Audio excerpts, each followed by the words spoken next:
Welcome back. Please be seated.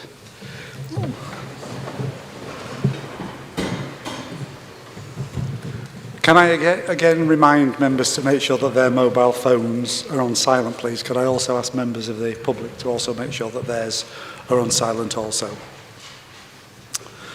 Can I also point out that agenda item 8, I will be moving to following agenda item 5, as we have a group of young people in the chamber, and I'd like to bring that item forward so that they can witness it. So I'm proposing that. And second. Can we have a quick show of hands, please? Thank you. The first item on the agenda is to receive apologies for absence. In advance of the meeting, the following apologies were received from Councillor Eyre, Councillor Bryant, Garbett, Hayes, Hepworth, Medford, Sharp and Speak.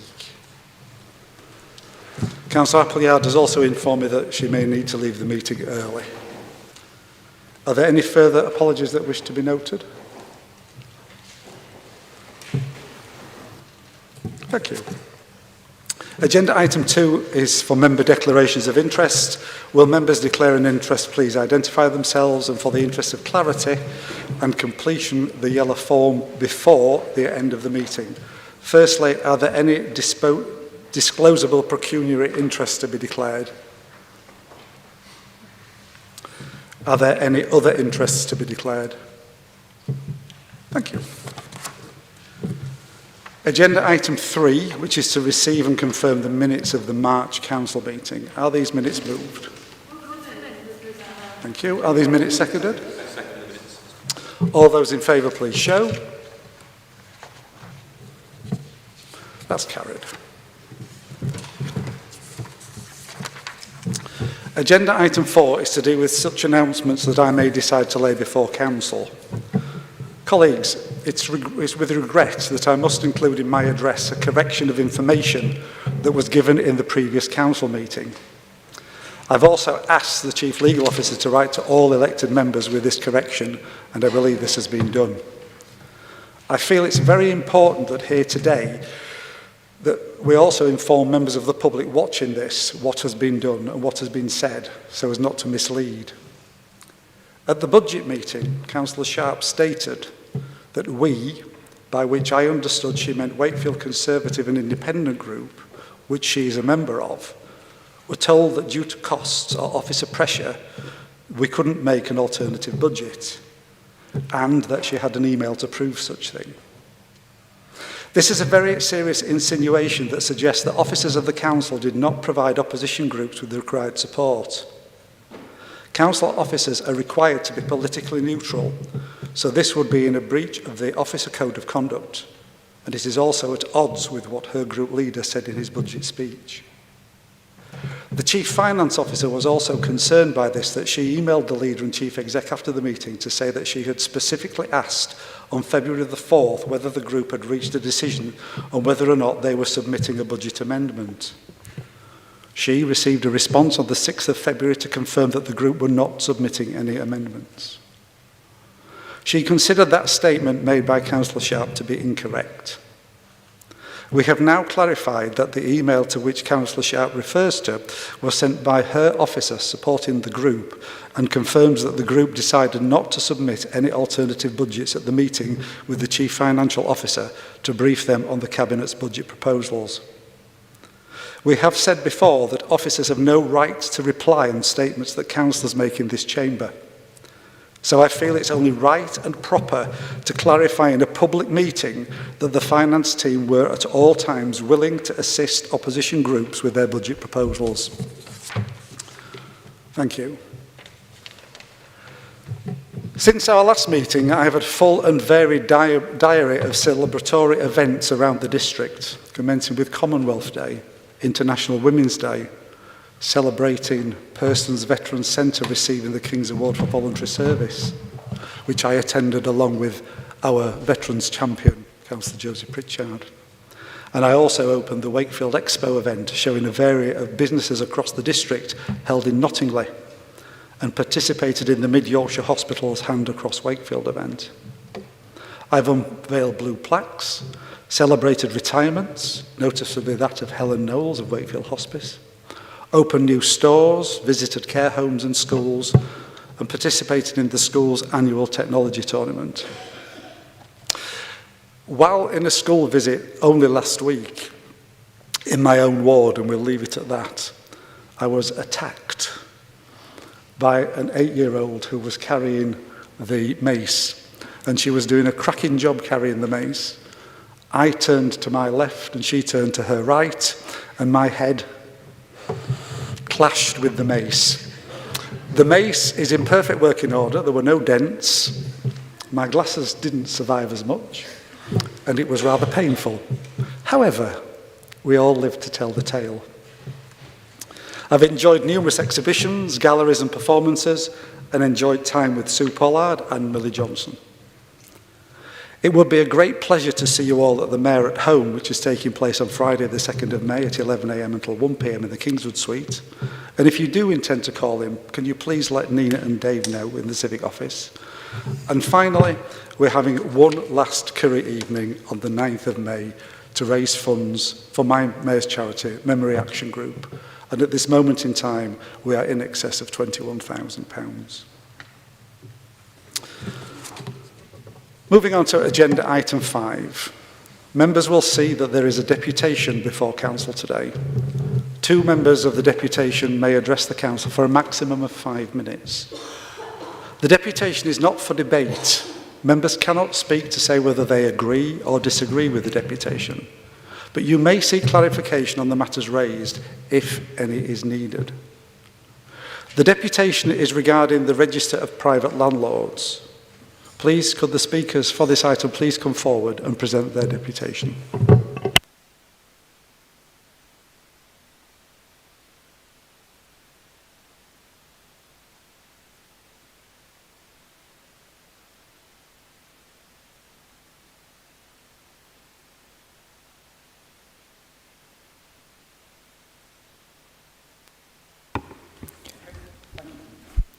Mr Mayor, councillors, thank you for accepting this deputation to full council today.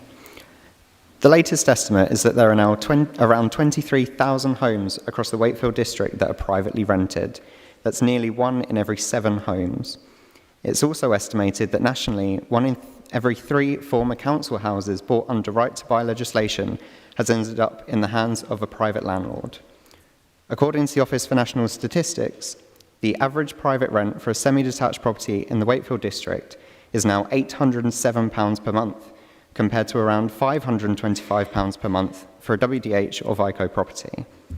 This means that private tenants living next door to their neighbours in WDH properties pay up to £300 a month more, very often for less well-maintained and equipped homes. We've also seen examples of far bigger markups than this recently, with landlords asking, in some cases, for over £900 for houses on former council estates. As well as higher rents, private tenants have less protections against eviction and far less protections against rent increases. In many cases, they don't have the support from their landlord for repairs and dealing with other problems in their neighbourhood that a social landlord provides. For these 23,000 families across our district, the dice are very much loaded in favour of their landlords. There is no denying that there are good private landlords in our district. The council already has a voluntary landlord registration scheme that many of these are members of. The bad landlords are a different matter. This is why we are asking the council today to consult on and then bring in a compulsory landlord registration scheme across the whole district. Previously, councils had to apply to the government to bring in such a scheme. However, from last December, this requirement was lifted. Councils can now, after local consultation, bring in registration in areas of or across their whole district. A licensing scheme will allow the council to make it compulsory for every private rented property in a specified area to have a licence. A landlord must apply for a licence if they want to rent out a property. This means that the council can check whether they're a fit and proper person, as well as laying down other requirements concerning the management of the property, including for health and safety. Councils can levy a fine of up to £30,000 for each offence where landlords do not meet requirements in these areas, acting as a major deterrent to rogue landlords. In addition to a fine, offending landlords can be faced with a rent repayment order. Tenants in a property owned by a convicted landlord can apply for a rent repayment order that refunds any payments they have made for up to 12 months retroactively. Licensing also gives tenants a place to bring complaints to and reassurance that their valid complaints will be acted on. Licensing doesn't bring in other changes to tenure agreements with it, but it does help make sure that tenants get a decent home and decent treatment from their landlord for the rent they pay. It will not impact good landlords. The argument against compulsory licensing is primarily that it may attract less people to be landlords. But does this council really want rogue landlords operating in this district, especially ones that leave tenants in squalor or at risk of harm through ignoring basic health and safety in the homes they let out? The council has an existing voluntary scheme and procedures. Extending that scheme to all landlords will not significantly increase the financial or resource burden on the council. Implementing compulsory landlord licences has transformed the housing conditions and lives of tenants in other places, particularly in London. It will act to help our most vulnerable residents and those at risk of bullying and exploitation. We recognise and welcome the Renters Reform Bill currently going through Parliament, but there still needs to be local action. We hope members will agree with us that compulsory landlord licensing in Wakefield sends a clear message that this council stands firmly on the side of tenants and will stand up for their rights. Wakefield should be a place where decent housing, public and private, is available to everyone and where there is no place for rogue landlords. We ask for your support on this and look forward to working with the council to improve the well-being of current and future private tenants across our district. Thank you. Thank you. Are there any clarification questions? Can I just point out that this isn't an opportunity to question the two young people at the front. This is purely clarification on what they've said. Okay? So Williamson. So I'm just wanting to ask if it's if this scheme's worked in other local authorities, because they've mentioned about it improving standards and properties. So I'm just wanting to make sure it's been successful in other areas. That's all, before it goes to the chief exec or anybody. Thank you. That would be for further discussion should this be taken forward. Councillor Ahmed. Yeah, but just the query on the numbers there. So I mean, I'm not sure where these numbers have come from, but how, what like-for-like properties have you compared that £550 in WDH compared to £870 in the public sector? And you made the comment that they seem to be less maintained.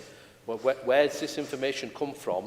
And where does the information come from that in terms of evictions, which the landlord policy is exactly the same as it is for social, as it is in their section 21 notice, how does that differ from the private sector to the public, to WDH, which is technically is not council housing? So how does the eviction policy on these two differ from there? And the third question is, who is going to be paying for the selective licensing costs, and how is that going to be? How does that improve a tenant's? How is that going? Well, number one, it'll add on to it. That's a comment there. It'll just add. So the £1,200 or £500, as it's estimated in the national scheme of landlord, which Birmingham has used, who is going to pay for these costs? Who do you anticipate that's going to pay for these costs? Thank you for that, Councillor Ahmed. I think the first question that you asked in relation to where did the information regarding the figures came from is a valid clarification. The other 2 points should be for future discussion when it goes to committee. Thank you. Could I ask you just to clarify the first question? Thank you. Yes.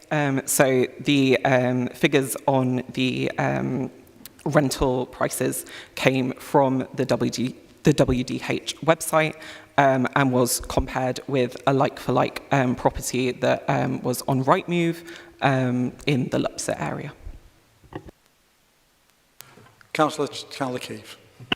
Thank you, Mr Mayor. Is this scheme self-financing? Does it finance itself? I think that's basically what we're wanting to get to, because we don't want it to have any knock-on effects. That's a question for later, Councillor Keith. Councillor Swift? Yes, Mr Mayor. As with last time we had a deputation, can we actually have a written copy of what's been submitted or said? Yes, we can arrange that. Any further questions of clarification? Councillor Rhodes.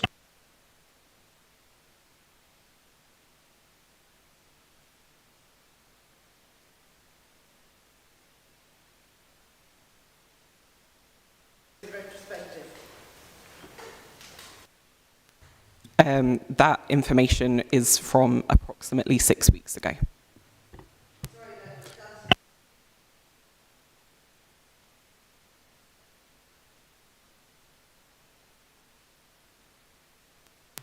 Do you have that information? I'm afraid I'm not entirely sure which survey information Councillor Rhodes is referring to.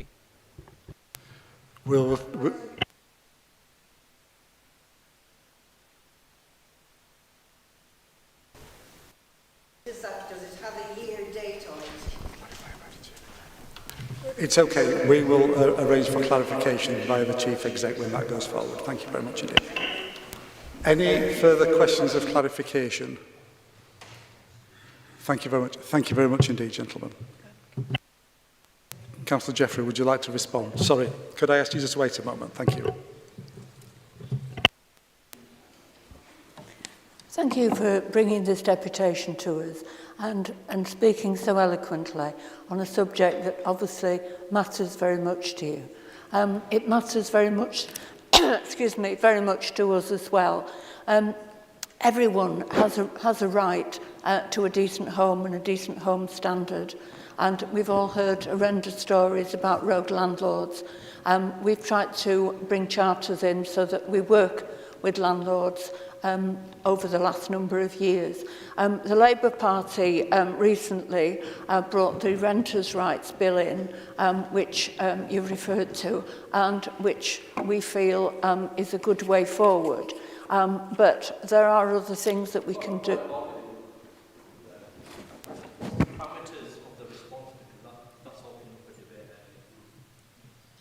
One second.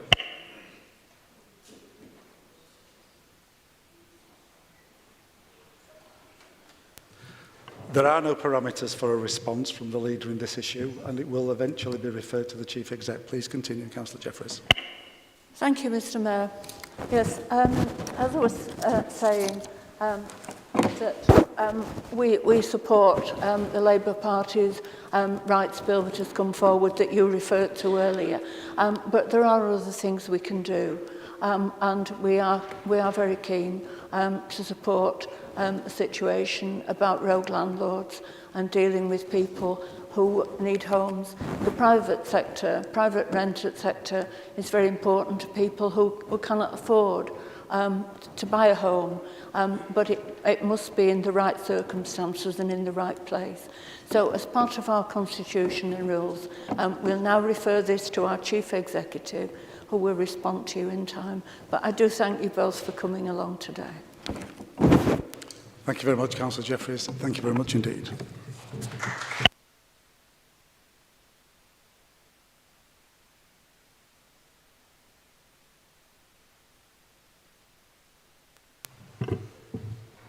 We're now moving on to agenda item 8, which is a report which asks the Council to approve and endorse the Children and Young People's District Plan 2025-2028. Is this report moved? Is this report seconded? Are there any questions in relation to this report? Does Councillor Isherwood wish to? Yes, thank you, Mr Mayor. This is the second Children and Young People report that I brought to Council. The 3-year Children and Young People's Plan, the first one ends this year, but this one is the new one, which runs from 2025 to 2028. It's a young people's plan that has been co-produced with children, young people, parents and carers, professionals and partners or organisations. Children and young people have been instrumental in telling us what they need from this council moving forward, and they've grouped this into 4 ambitions: our safety and feeling loved, our health, our education, our future. The plan has 12 pages in total. It is in a digital format also, which includes videos and accessible version with read aloud technology, which is something quite new, but obviously it helps children who find difficulty in reading. There's a plan on a page, which the QR code included on that plan on the page so people can get more information if they need it. The plan will be overseen by the Children and Young People Partnership Board and will work closely with all the other boards across the council to ensure that the ambitions are met by the young people. Because this Children and Young People plan has been produced by young people, I feel it is only proper that we actually hear the voice of some of the young people that were involved. So with your permission, Mr. Mayor, I'd like to ask our young people over there to actually give the council a view on what's been involved. In the Thank you for that. Councillor Harvey.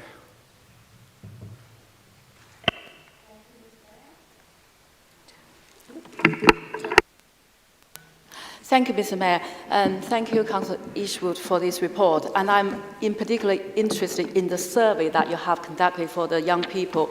But on agenda page 71, there is a question to ask young people: Do you see yourself living in Wakefield as an adult?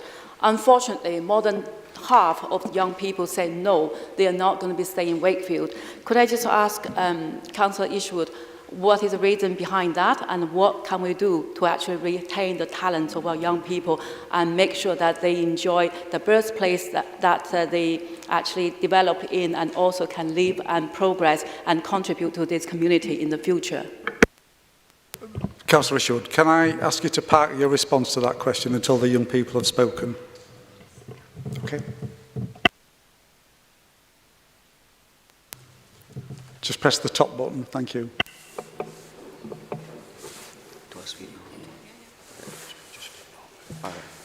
Thank you for asking us to join you today. My name is Donnell. I am a care experienced young person. I'm currently doing work experience for the Voice and Participation team in Wakefield, and I've been involved in quite a lot of participation groups such as the 16 Plus Forum, the Children in Care Council and many others as well.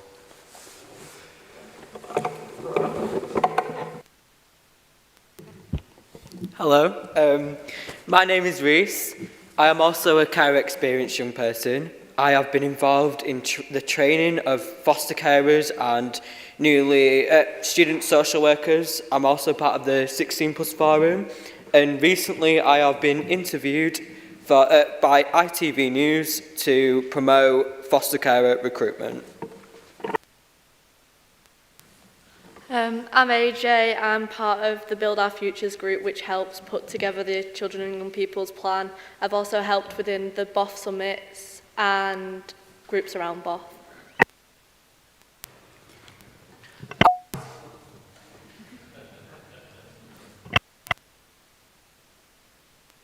Right, there we go. I was here 3 years ago to help present the first plan, and I have been involved in the work of the last one. The last one was a success, and we have been able to look at the achievements and consult with more young people across the district to see what needs to be done. We have reviewed the priorities from the last plan and developed 4 ambitions that we have for all young people and children growing up in the district. As Councillor Isherwood said earlier, we have copies that we will leave for you. Donnell will introduce these ambitions. The first ambition is our safety and feeling loved, and this is to ensure that young people feel protected from harm, they feel safe in the area that they live in and where they go, and to also feel loved and accepted for who they are. The second ambition is our health, and this is to ensure that young people are able to get the support for their emotional well-being when they need it, and also to support and services in need to stay healthy, and also to encourage young people to make positive choices about their lives.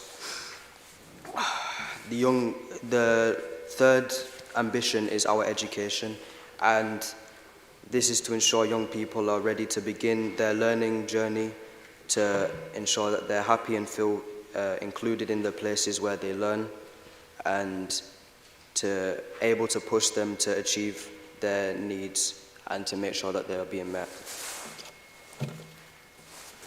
And the last ambition is our futures, and this is to ensure that the young people have got the skills and knowledge to move into adulthood, to ensure that they can travel across the district and their circumstances don't stop them from doing so, and to also overcome obstacles and setbacks to achieve their goals. We are asking professionals to pledge their support in achieving these ambitions. Can we please ask for your support in improving the new plan?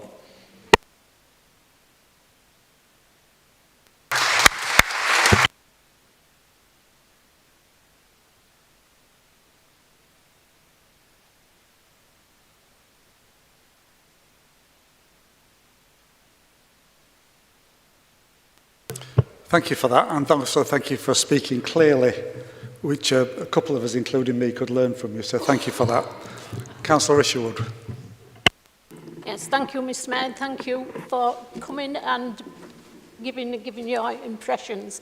It's wonderful working with these young people because they are bright and they are articulate, and we really need to listen to them. And in response to Councillor Harvey's question, it is a concern. I have a concern about it. And it's not just one thing. It's various things across the council that we need to be looking at to encourage our young people. They should live here. Wakefield's a wonderful place to live. And we need to give them that ambition, really, to stay here and actually move forward. So I take on board what you say, Councillor Harvey, and I'm happy to report back to you at some later point when we've identified how we can actually help and ensure that we keep these young people here with us. Any further questions? Councillor Ahmed. Just like to say well done. I think that was a really, really well way of presenting it, much better than the politicians that we have here. And but I'm going to raise a concern on page 4, and I totally support what you've said there, understanding in there, but the improve education outcomes for all, page 4, and I don't think Ofsted, and I'll put this on record, is a good indicator of whether schools are showing good progress for students, and I think anybody who's in education or has got an ounce of information will agree with me on there. And this is not a Wakefield issue, but I think it needs to be an issue that we raise, that today in Wakefield and in this country, a child who's looked after, a child who's in the working class status, whatever ethnic group they come into, which is called disadvantage, currently has a shorter lifespan than a person who comes from a better background, has educational attainment which is significantly lower than those groups, and they're the people that are struggling in life, earning less, having more health issues, and the page 4 doesn't address that. So I think it's important that we look at children that are looked after in the education system. And the progress rate actually shows that in schools. 99% of schools in England are probably good and outstanding with progress rate scores of -0.44, which means on average a child studying in that school would be getting half a grade lower than anyone else anywhere else. I don't know how they got good, but they have got good. And there's -0.98 as well, which is a whole grade lower. And those are ethnic minorities, which there's certain groups in there, but it's on class. There isn't no divide, it's a class divide, and that needs to be the central theme of any educational or outcome, because them children not doing well in the education system, in SATs at key stage 2 and then at key stage 4, actually make their life chances better or worse. And I think that's the most important thing. Obviously everything's important in the report, but I think that the education of those young people that have been failed for generations. We have to change that, otherwise there's no point in being here. Any additional questions? Any comments? All those in favour of the report, please show. Any against? Any abstentions? That is carried. Thank you. We now go back to item 6, which is the leader's report. Once the leader has presented her report, she will receive comments or answer any questions from members on the matters raised in the report. Councillor Jeffreys.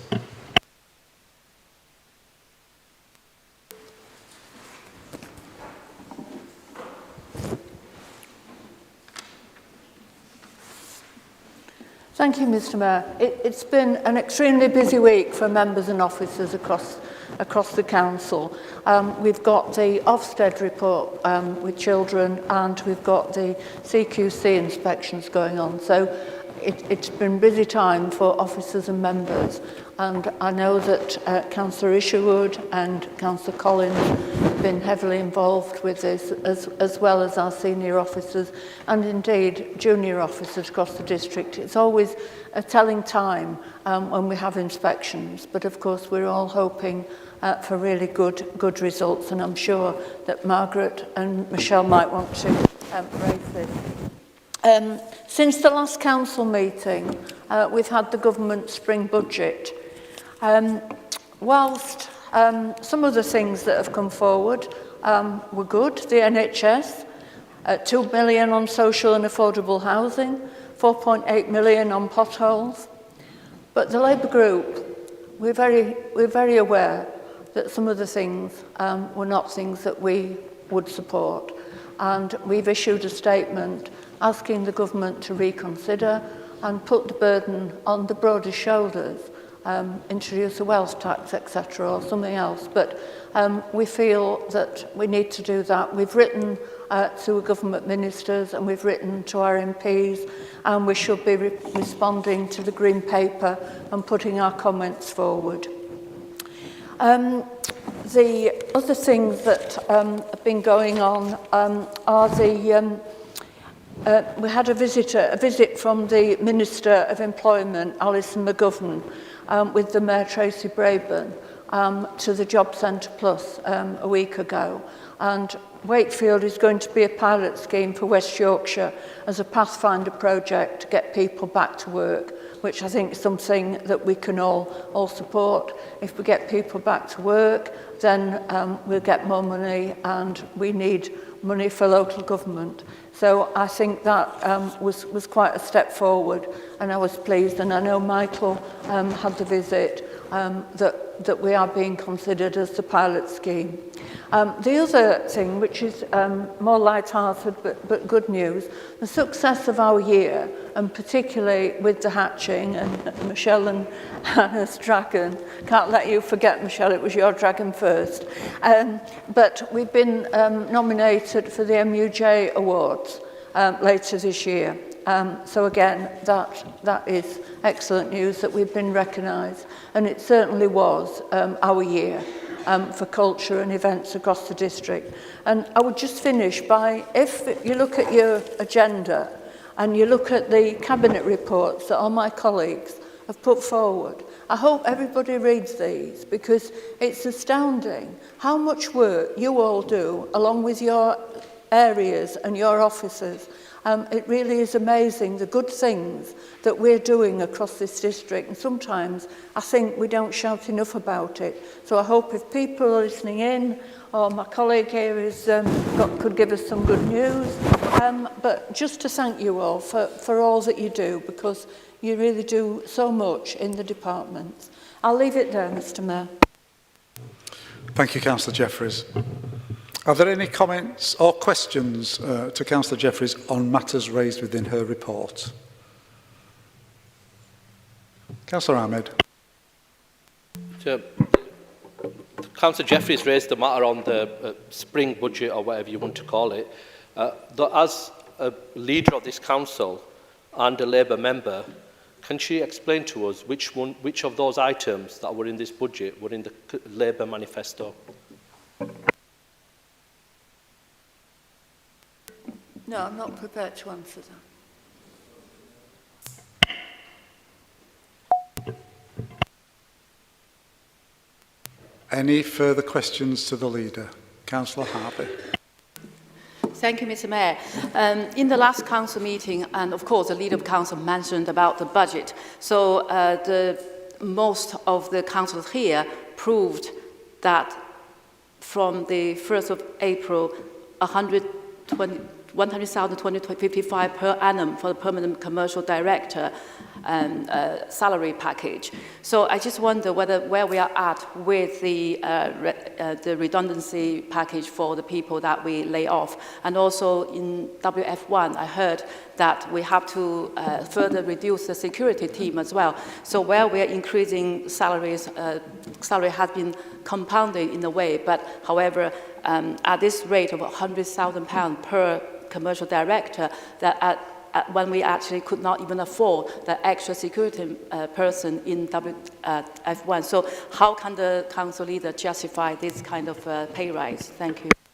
Thank you for that question, Councillor Harvey, but neither of those issues were raised within Councillor Jeffrey's report, so that question will not be answered. Any further questions to the Leader? Thank you very much indeed. Thank you, Councillor Jeffreys. Item 7 is to consider Cabinet Members' reports. Cabinet Members have up to 5 minutes to present their report and then take a further 15 minutes allocated for each Cabinet Member to respond to questions or brief comments within their portfolio area. The first report is from the portfolio holder for Climate Change and Environment. Councillor Hemingway, would you like to introduce your report to Council? Yes, thank you, Mr. Mayor. In moving my report this month, can I draw members' attention to several agenda items? Firstly, I want to take this opportunity to reiterate publicly the Council's commitment to make Welbeck into a brand new country park, which will be called Newland. I just want to confirm this following His Majesty Inspector's decision to grant the Welbeck tip an extension in recent weeks. You can see some of the steps that we've already started to take at the site within my report on agenda page 5, be it brand new paths, planting, benches, signage. They're all going in or have gone in already, and we're going to start to open up the country park on the bits of land that we control to really start creating the bones of this country park ahead of the rest of the site returning to us after the extension. Moving on to other matters, we have in recent weeks, I'm pleased to report, secured 2 successful prosecutions against individuals for aggravated noise disturbances. As a council, we won't hesitate to seek prosecution to protect our residents from antisocial noise and other disturbances, and there's more detail of that on agenda page 7 within my report. This year's tree planting season has now come to an end, and it's once again been a tremendous success with 25,000 trees planted, 4,000 more given away for gardens and community spaces on agenda page 6. A big thank you from myself to all the volunteers and officers who, as always, have done an excellent job supporting those efforts. And lastly, can I thank you, Mr. Mayor, for attending our recent Green Space Forum and handing out certificates to park and community volunteers. It just goes to show how much we appreciate them as a council. With that, I'll move my report and take any questions. Thank you. It was a great pleasure to attend your conference. It was really well attended and some good people were there. Are there any questions or brief comments on this report? Councillor Farmer. Thank you, Mr. Mayor. You've just recently done a delegated decision to enter a partnership with Solar for Schools for a 25-year lease roof space to install solar roof panels in local authority. Mad Ed has admitted that most of those panels have come from China, which produce them by using coal. Can you confirm that none of those panels will be going on any school in Wakefield that comes from China, or anything that's coal fueled? Thank you. Mr. Mayor. Thank you, Mr. Mayor. I can't confirm that, Nick. I'll need to seek information for you. The need to call the Cabinet Member for Climate Mad Ed, it's just ridiculous. Come on. I mean, we've got a climate emergency. The government's taking action that will benefit the economy, that will benefit this country, that will do our bit for the world, and the Council's mirroring that. So I fully support solar for schools. It's important that we help our schools who want to go green to get solar, to support initiatives like that. I reject the categorisation that you've given. I'm very happy to get the information on the origin of those panels for you, and I'll respond to you appropriately. Thank you. Councillor Nell Jones. Thank you, Mr. Mayor. I read with interest the multi-use games area in Valehead Park, Hemsworth, and I'd just like to thank your team for working with Friends of Valehead Park on the multi-use games area. Many will know that Hemsworth does suffer with health inequalities and is a socially deprived area, so sport and physical activity are crucial for addressing these inequalities and offering benefits like improved health, social integration and economic opportunities. So it's great that you are working with Friends of Valehead and the community on that. Just to let you know that my colleague, Councillor Laura Jones, is working with residents to set up pickleball. I'd never heard of it until the resident brought it to it. So, and also working towards green flag status for Valehead Park. I'd like to thank you. Councillor Ali. Thanks for that, Mr Mayor. I would just like to comment on Councillor Hemingway's report. I would like to thank all the volunteers and everybody involved at the tree planting at the Walton Nature Country Park. I just want to make a comment in regards to the Crofton Day of Action, and I want to thank Streets and Services and everybody else involved in making Crofton Day of Action a success. Thank you. Councillor Rowley. Thank you, Mr Mayor. Can I just say that, first of all, I welcome the prosecutions that are referred to. I won't go into detail, but one of the areas is in my ward, and it's been hell for the person that suffered from this noise. And I just hope that we'll give more publicity. I know there's been some publicity about case one in the local papers, but really life has such an unpleasant aspect to it when neighbours are making such a nuisance and a noise. And I congratulate the officers because it's been a long and stormy procedure just to get to this stage, but I really welcome their support and the outcome. Thank you. Councillor Ferguson. Thank you, Mr Mayor. Thank you for your report, Councillor Hemingway. I just want to pass on our thanks to those who were involved in the new play area at Airedale, at Dunderdale, and pass on the thanks of the residents too. It's been really welcomed, it's been well used, and we've had residents come forward who want to look after the area, set up litter heroes groups, and so it's been a big boost for the area, so that's great, thank you. By the prudent use of our councillor resources. Thank you. Councillor Harvey. Thank you, Mr Mayor. Two questions for Councillor Hemingway. The first one is about the Wellbeck. It's very unfortunate that the council has lost the appeal, actually also has to be paid the legal costs of the Wellbeck Waste Management Company, and allow them to continue to dump their waste on our land. But can Councillor Hemingway approve or just let us know if there is any truth to say there is huge money, the sum of money owed to the council in terms of the rental charges, and if there is such a sum, whether you can confirm how much this company owed the council and also when they will be able to pay us. That's the first question. The second one is about the very nice improvement of the toddlers play area in Airedale, and from the picture that I have seen from the council book, it seemed to be like a small area for toddlers playground. But however, the amount of the cost is £100,000. That seemed to be a huge amount for the improvement of this small play area. Would you please explain whether there's any waste has been spotted? Thank you. There's at least 4 questions in there. Thank you, Mr Mayor and Councillor Abbey. I'll do the best to answer what I can recall, Councillor Abbey, so do remind me if I miss any. And just to say thank you to those colleagues for their kind comments. I'll make sure they're passed on to officers in street scene. In terms of Welbeck, we have a number of commercial agreements with Welbeck Waste Management Limited. You'd expect us to have that as the owner of the land there, the tenant. So we have a number of arrangements with them. A lot of those are commercially sensitive, so I'm not going to discuss those in that chamber. I'm happy to meet with you to discuss any specific issues you may have about that.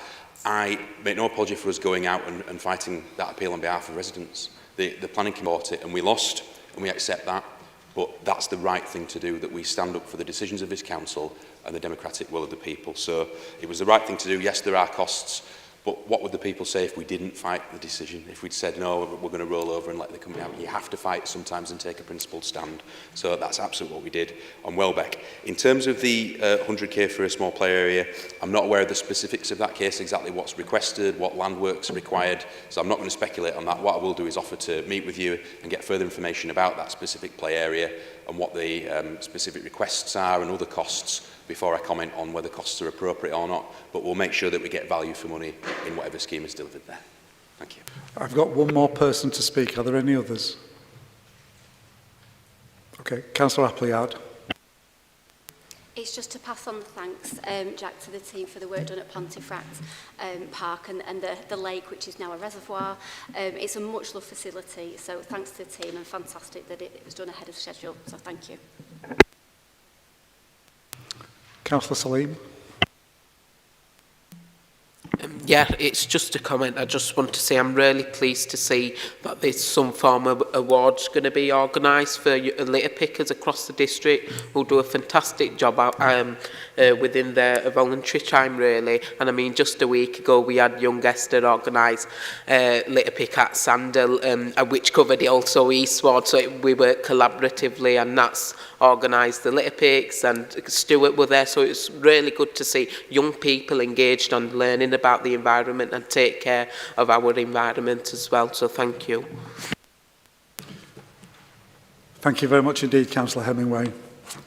The next portfolio holder is for Adults and Health. Councillor Collins, would you like to introduce your report to Council? Thank you, Mr Mayor. Yeah, I'll just update everybody. I have been sending out emails, but just update on where we are with CQC as a leader commented in a report. So the CQC were on site last week for 3 days, and during that time we did have 23 on-site meetings, 10 of which were focus groups that cover the key areas of our work, and 2 additional drop-in sessions. Prior to that, myself and other key stakeholders and members of staff did meet with the CQC, sort of do their interview and their fact-finding through that way. As you can imagine, with all these inspections, a significant amount of work goes into them, and I just want to put on record a huge thanks to staff. They're always quite stressful. You're always quite worried, as anybody working in an area of adult social care when inspectors are here, and they do so formidably, and they just get their heads down, get on with the job, and I think they really are a credit to us. So I just want to pay tribute to them really in this meeting, and gratitude for that. Alongside that, we had Social Work Week. It was in March, but again, we're in a public, the first time I've been in public to be able to put on public record my absolute thank you for the unwavering commitment that our social workers place within this council. Without them, we would really struggle. And their work is deeply appreciated, and we're incredibly grateful for everything they do. And then finally, I will just share a information around a dementia deep dive that happened in February. I was joined with lots of key stakeholders and partners who came together to look at dementia and how we get better outcomes, we prevent and we delay some of the issues that they have.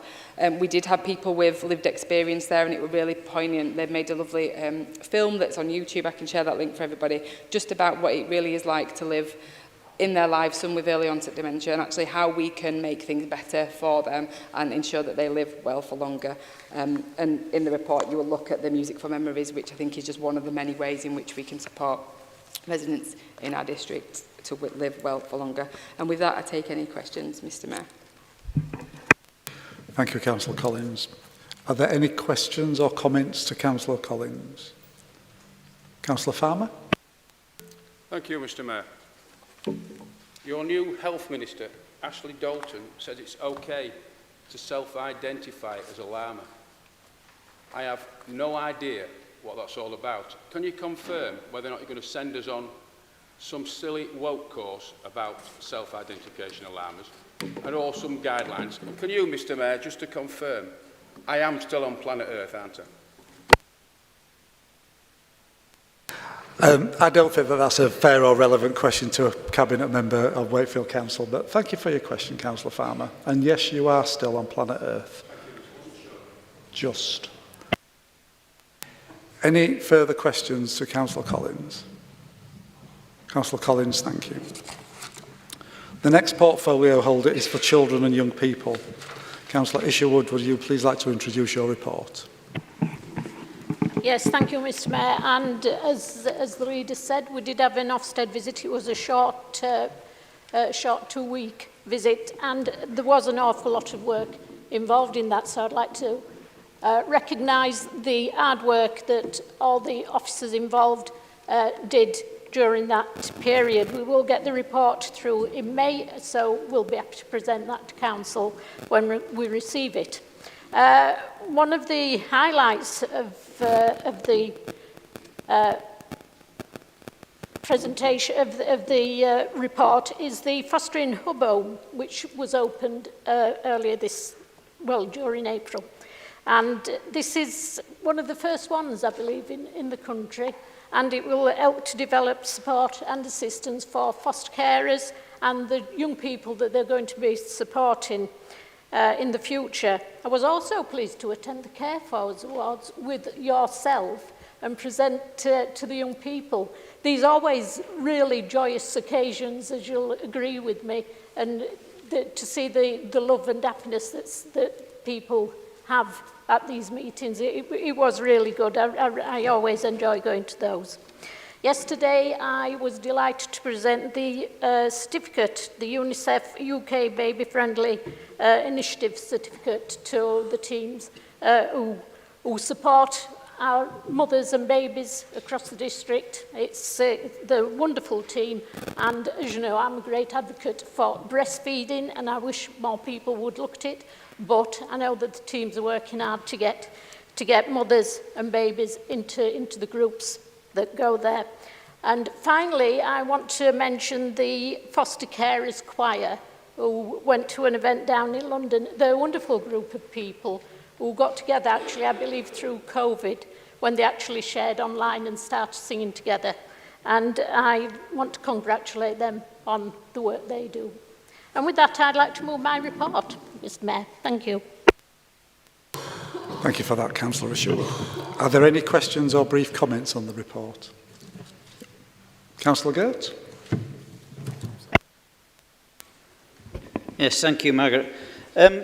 I've been a bit concerned just lately by a number of people in my ward that are contacting me and basically saying that they've got SEND children, and they're basically saying that the schools are pressuring them into home educating, and they're being basically bullied to take the children out of the schools because they're not achieving.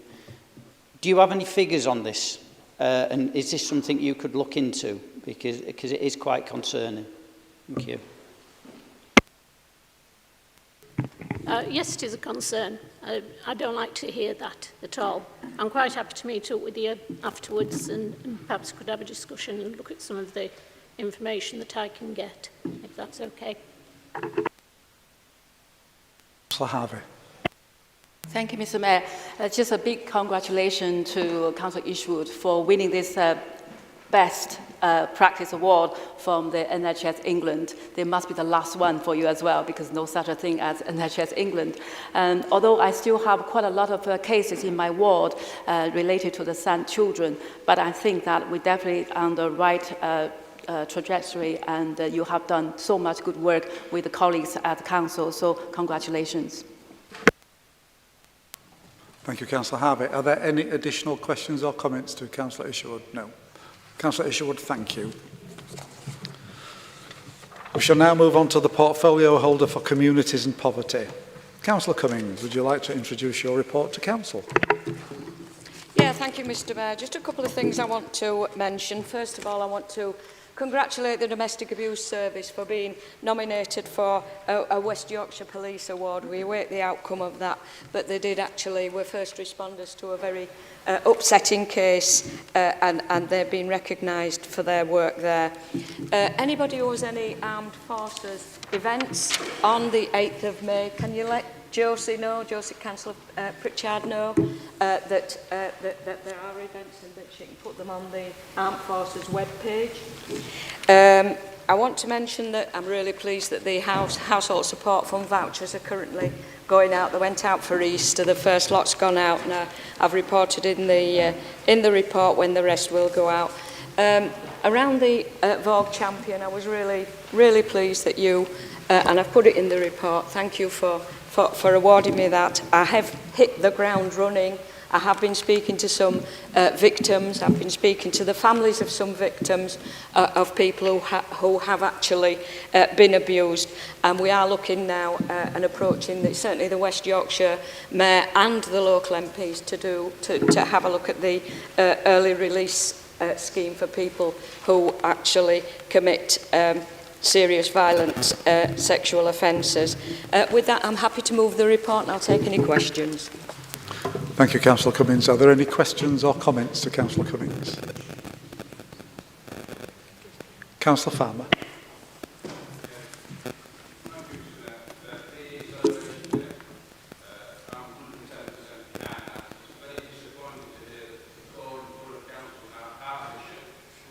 Council their 80th celebration of the day because it's classed as too elitist. How disappointing. Thank you. Councillor Pickersgill.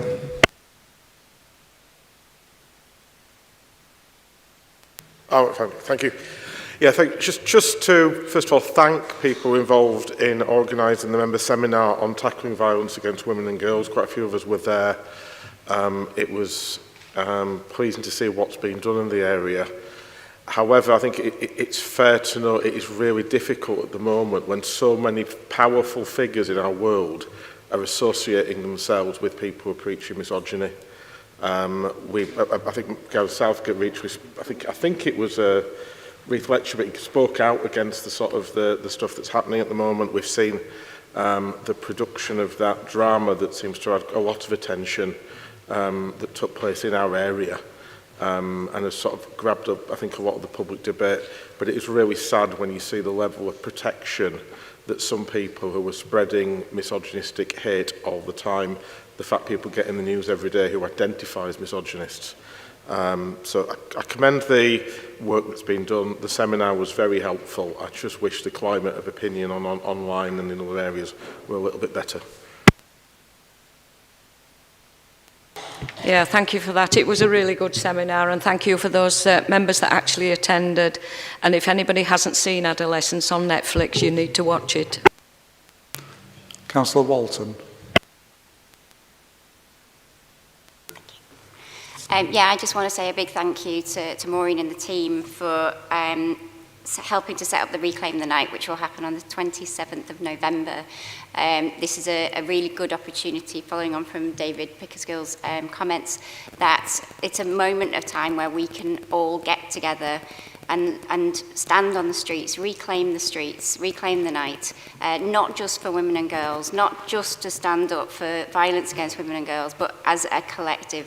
So that's boys, men, allies, all together at an event that really will make a difference. And thank you so much for support on that to that team.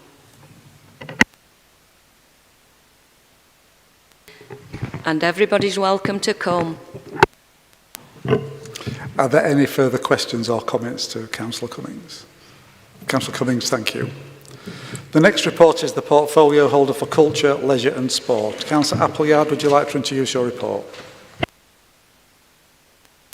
Thank you, Mr. Mayor. Yes, first of all, I'd like to draw attention to the amazing life-saving work of the officers across 3 of our different venues in recent weeks, and I thank you, Mr. Mayor, for giving them the Mayor's Award for their bravery. No matter the training that you have for things like that, in those moments when it's faced before you, I can't imagine what those staff were feeling, and I think just huge thanks, and I'm sure you all share with me in passing that on. Over the last couple of months, obviously it's the first time to mention that we've had some fantastic festivals across the district. Rhubarb Festival, we had over 40,000 people.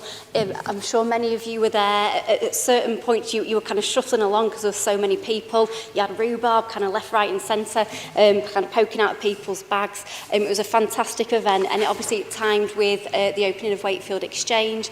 We had over 22,000 people across that weekend going to WX. We've had the gaming weekend as well.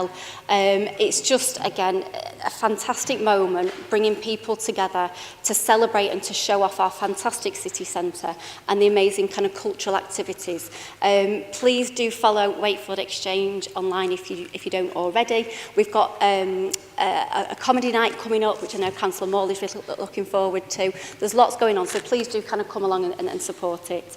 Lots of heritage events have gone on as well at our castles with the Heritage Network, and culture grants are live as we speak. So with that, I'll move my report. Thank you, Mr. Mayor. Thank you, Councillor Appleyard. Are there any questions or comments? Could I just ask elected members to bear in mind that the question should broadly be in relation to the Wakefield district, not necessarily Bedfordshire, which will be useful. Councillor Farmer. Thank you, Mr. Mayor. Yeah, the Rhubarb Festival must have been an absolutely fantastic event, brilliant event. I went down there. How do you know there was 40,000 there? Because I went, there was no counter, no nothing. And how do you know that? No. The wonders of modern technology. So we have devices that pick up mobile pings in the area, so it approximates how many people are there at that time.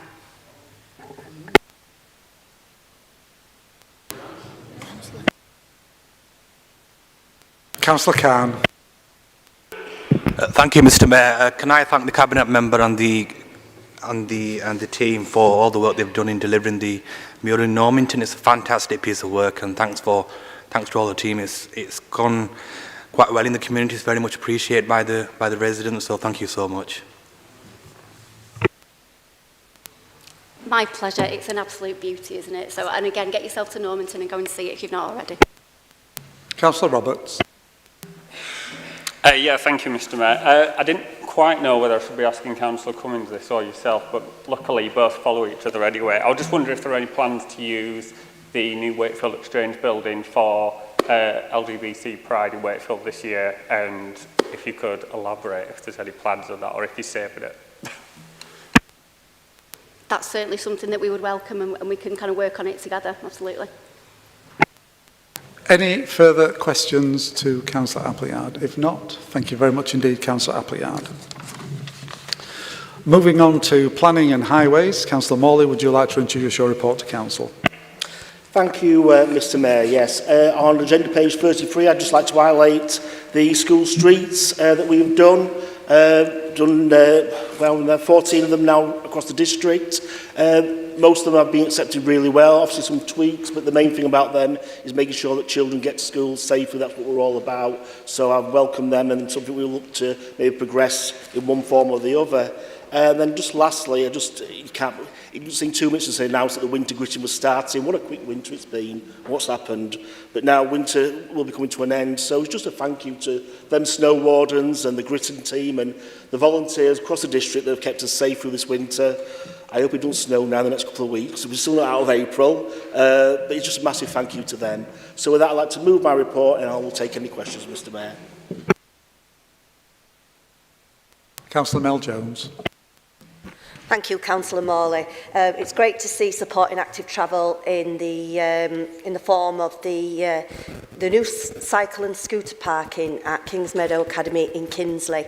This complements the plans for regeneration with the bike skills trail at Fitzwilliam Country Park and the new cycle and walking route between Ackworth and Fitzwilliam. And as per my previous comment, complements the need for sports and social. So thank you very much. Thank you for raising that, Councillor Jones. You are right. It's about giving choices. Someone that lives in Castleford, near to the Castleford Greenway, we got criticised. I keep saying this all the time. It's a waste of money. No one's going to use it. And you see how many people actually use the Castleford Wakefield Greenway for cycling, for exercise. And that's what these are about. It's about giving people choices to do it. People love off-road cycling, off-road walking. It's brilliant. So thank you for raising that. You are right. Councillor Harvey. Thank you, Mr. Mayor. I'd just like to inform the Council that the public inquiry on the New Hall solar farm has ended yesterday after nearly 10 days of deliberation from the inspector. So I just want to say a big thank you to the planning officers for preparing all the relevant documents and witness to make sure that we have a fair outcome for this hearing. But however, a special thank you has to go to Save Sitlington campaign group, so who has done so much work in the last 2.5 years. And they present the case using the unbiased facts and providing professional presentation from throughout. And also they have helped us to defend our mining heritage and our cultural heritage, the landscape and what we are lived and breathed in. So I'm really hoping that the work they have put in will not be go unnoticed. So I think that we all need to think where to put the solar panels in our district, like Councillor Farmer has just mentioned. Thank you. Councillor Keefe. Yeah, thank you, Mr. Mayor. Good to see the traffic calming going in Kirkthorpe, the place where I'm from originally. So it's good to see that. And also on the School Street special report, because it's a tool that's in our box. Many of us who live near schools, or people who do live near schools, and the schools in your area that you represent, know that it's blighted twice a day, in the morning and evening time, with picking up their children from schools. So it's one of the tools in the armoury. But one I wanted to come on to was it leads on to nicely to Jerry Clay Lane, where I'm currently doing some work down there with the schools there to reduce or improve the already traffic calming measures that are there. I want you to pass on the congratulations and thanks for all the help to Anthony Finney and the team in Highways, who've given me the latest way of assessing speed in traffic, which is done by a Bluetooth, which leads on to what Councillor Farmer was on about with the assessing how many people's there by using the mobile phone thing. This Bluetooth can tell you very, very quickly if a road has what speed limits are on that road, and even split it down if it's a lengthy road into sections. So I think this is a very useful tool that we should be using, and thank you once again to all the people in the highways. It is a useful tool, what Councillor Keefe refers to now, that we can use street lighting and God knows what else to identify speeds of people on road, whereas the old-fashioned way, we'd have to go to Leeds City Council, we put the loops, as they call them, the rubber bands down, whereas now we can get it instantly. Obviously, we'll always back that up if we're doing a scheme with the rubber loops, but it is a good tool to have. That's why I've supported it and raised it at Council 18 months ago when we introduced it. Councillor Haslam. Thanks, Mr. Mayor. So I must applaud the work reacting to and filling the potholes across Ward 6 in particular, Featherstone and Charleston. It's really been and genuinely noted by the residents. Myself and the two colleagues, Steve and Maureen, have had positive feedback from our residents for that. Now, the UK government has allocated a record £1.6 billion in funding to local councils to address the issues of potholes and improve road maintenance, with the aim of filling an additional 7 million potholes. So I'd like to ask Councillor Matthew Morley if he could give some further clarification on the positive effect that will have on Wakefield, and how the Council will ensure that we receive the withheld 25% that will be released subject to detailed reporting. Thank you. Thank you, Councillor Aslam, for that. Yes, and thank you for inviting me out to Featherstone the other week to do the video around there. I thought it was really good what you did yourself, Maureen and Steve. Busting some myths and what have you, so it was great to be part of that. Yeah, we welcome this record-breaking investment into our potholes, into our infrastructure across the country. It's one of the biggest ones we've seen in quite a while. We're probably going to subject to about £2 million of that. A report is winging its way through Cabinet. We have to have a report to accept it. We do fill them potholes in. We will get the full entitlement on that one. But what I've always said about additional funding, we need to know we're getting it. It's all very well and good giving it out of finale in one respect, but it's by having a good planned highways network is the best way we can protect our network, so we can programme them works in over the course of the previous years. So welcome the funding, it's going to be amazing, but we need to have a bit more of that, I think we all know. Thank you. Councillor Salim. Yes, just echoing what Melanie said, I'm pleased to see the council taking the lead on active travel and that we are supporting it. But as EDI champion recently, I've had concerns relating to Kergate Station and the no facility of a ticket office. And I know recently we've had a meeting regarding that with those individuals who are concerned, and we know it's a well-used station. I mean, is it a possibility as a council we can support a campaign to work on for a ticket office? And I know previously there were plans, but they obviously went somewhere. But so if we can work together on that, that would be really useful and beneficial for not just people in East Ward, but for the wider district. Thank you, Councillor Lean. You raise an important point there. It was raised a couple of weeks ago with the Mayor of West Yorkshire, a question time that was held at Kappa College. We have had correspondence with Northern. They are doing some work and they have identified a site for a potential toilet on the areas, which is much welcome. But I'm sure as a council, we'd get behind any campaign to see a ticket office there. It is one of the busiest stations that we've got in Wakefield, which should be manned. It's something we will be campaign on. I'm sure as a council and across the chamber, political support all across the chamber that we do that. So, but thank you for raising that. Any further questions to Councillor Morley? If not, Councillor Morley, thank you. Portfolio holder for regeneration and economic growth. Councillor Graham, would you please introduce your report?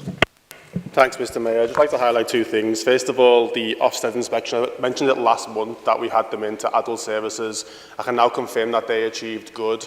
So that's absolutely all credit to Christine and Lisa who run the service, to all of the staff, you know, from the tutors right down to support staff.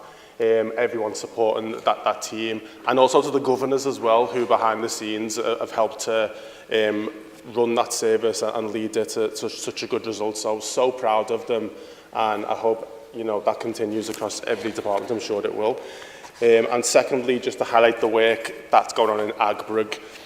I've mentioned this as well before, but it continues to happen. We continue to visit houses, to enforce landlords, to improve certain things for people where it's not acceptable. And I think that links into the deputation we heard earlier. Really interesting idea, which I think we'll definitely explore. But just want to say that some of that work is already going on. We are addressing it. And I'd like this to continue and spread across the district where possible. So with that, Mayor, move the report and happy to take any questions. Thank you, Councillor Graham. Are there any comments or questions to Councillor Graham on his report? No. Councillor Graham, thank you. The final Cabinet report today is from the Portfolio Holder for Resources and Property. Councillor Shaw, will you please introduce your report? Thank you, Mr. Mayor. In looking at this report, I normally pick out 2 or 3 things out of the report. I'm going to do it slightly differently today because looking at it, I've looked across and right from the device gifting scheme, election update, people think that all the election team do is around elections. Well, it isn't. It's continuing throughout the year. International Women's Day, income generation.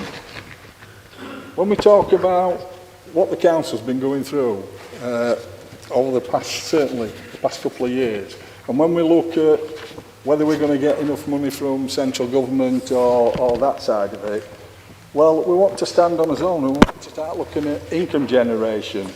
And we've got a team that's really looking at income generation, and it's in here.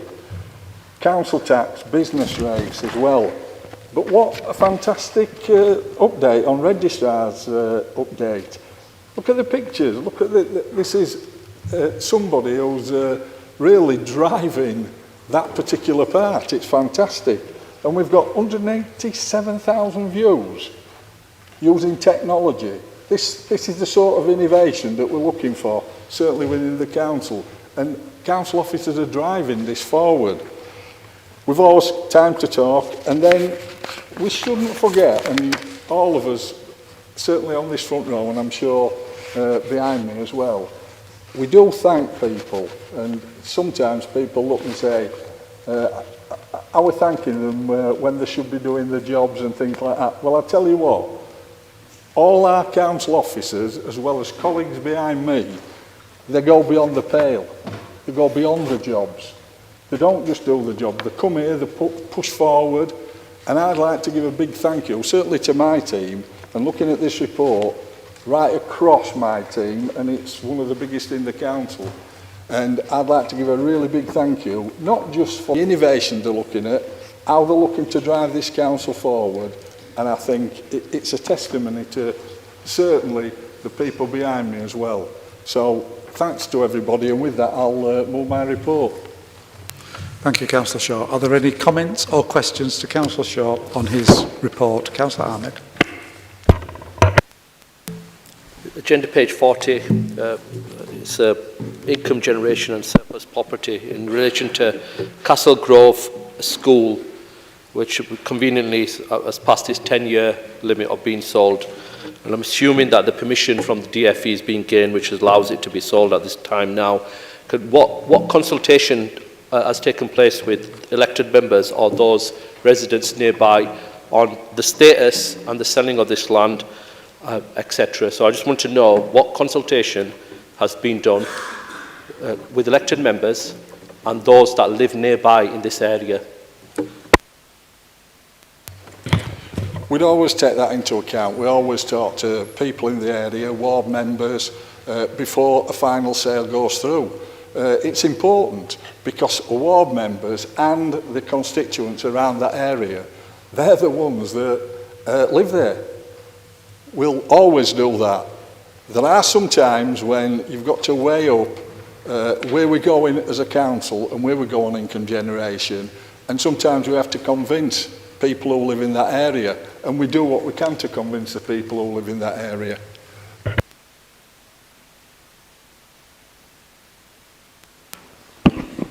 Yes, Les, it's about the device gifting scheme, which I think is really, really good. As you know, I manage the Nottingham Food Bank, and we have a lot of clients that are unable to access services because they don't have any devices. A lot of things now are online, aren't there? You've got a phone up for this, you've got a phone up, you've got to apply online for this, that and the other. And especially those that are homeless, they haven't got anything. And I've managed to get some SIM cards from Vodafone, give them free calls and data and what have you, but I've no devices. And I was just wondering whether you'd be able to work with local food banks as a way of getting these out to people that really do need them. I'll certainly take that back and we'll see what we can do. Any further questions to Councillor Shaw? Councillor Harvey. Thank you, Mr. Mayor. Councillor Shaw, I think it's great that we have some lovely pictures here, weddings, and from Councillor Graham, some Easter eggs, International Women's Day, and also some glossy picture of Councillor Hemingway. So it looks all quite good, quite, what's the word, flashy in this council book. But what about those people that are struggling day in, day out in our district because of the cost of living crisis or has gone up day in, day out, plus the Labour government's policy on them? This is something I think we need to report more. The other thing is the forward plan of this council. Forward plan, which one has been included in this council book? Not many. So I think that we really need to making sure you do some heavy lifting in this council chamber rather than just have a light-hearted party time. Thank you. Councillor Shaw, I think that question really should have been addressed to the Cabinet Member for Communities and Poverty. So we'll leave it there if that's okay with you. Thank you. Are there any additional questions to be asked of Councillor Shaw? If not, Councillor Shaw, thank you. We're now going to take a 10-minute break before moving on. When we return after the break, we will be on agenda item 9.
mayoral party.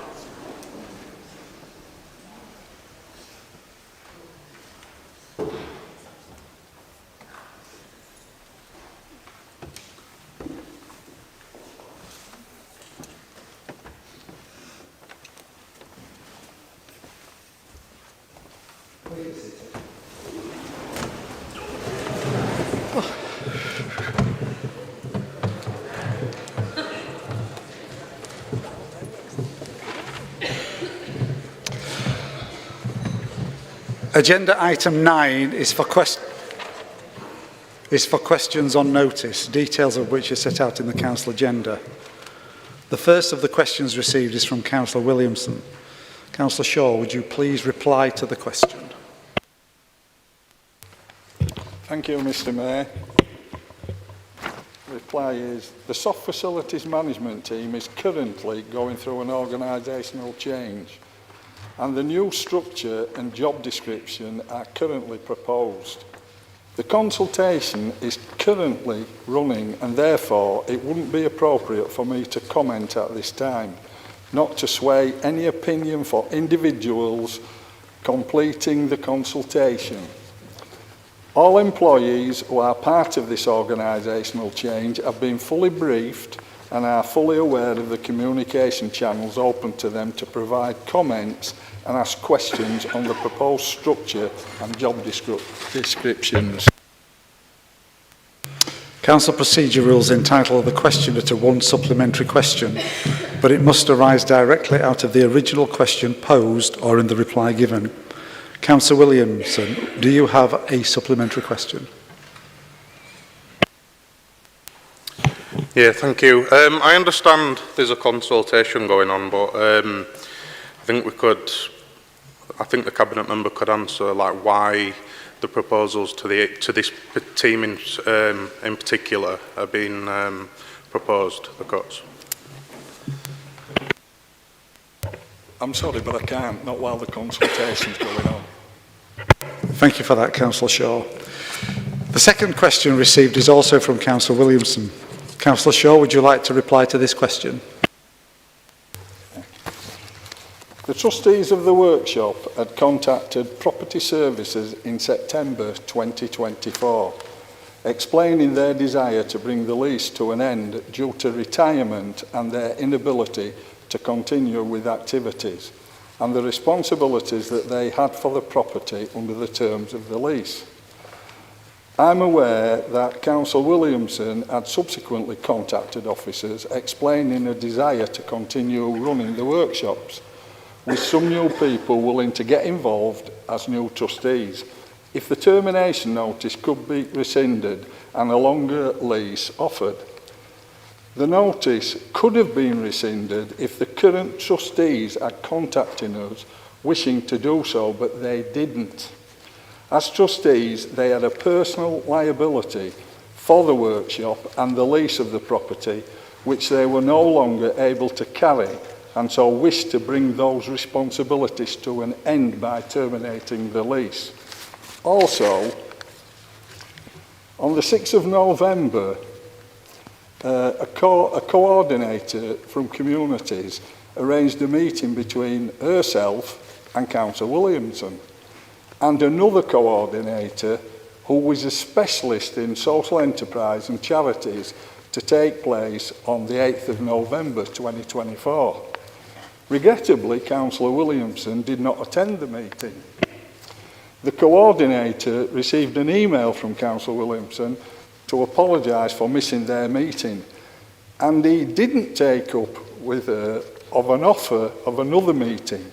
She then spoke to Gerald, who is one of the trustees from Kinsley Craft Workshop, and he advised it was with Councillor Williamson, and he, Gerald, is still going ahead with his plans to close.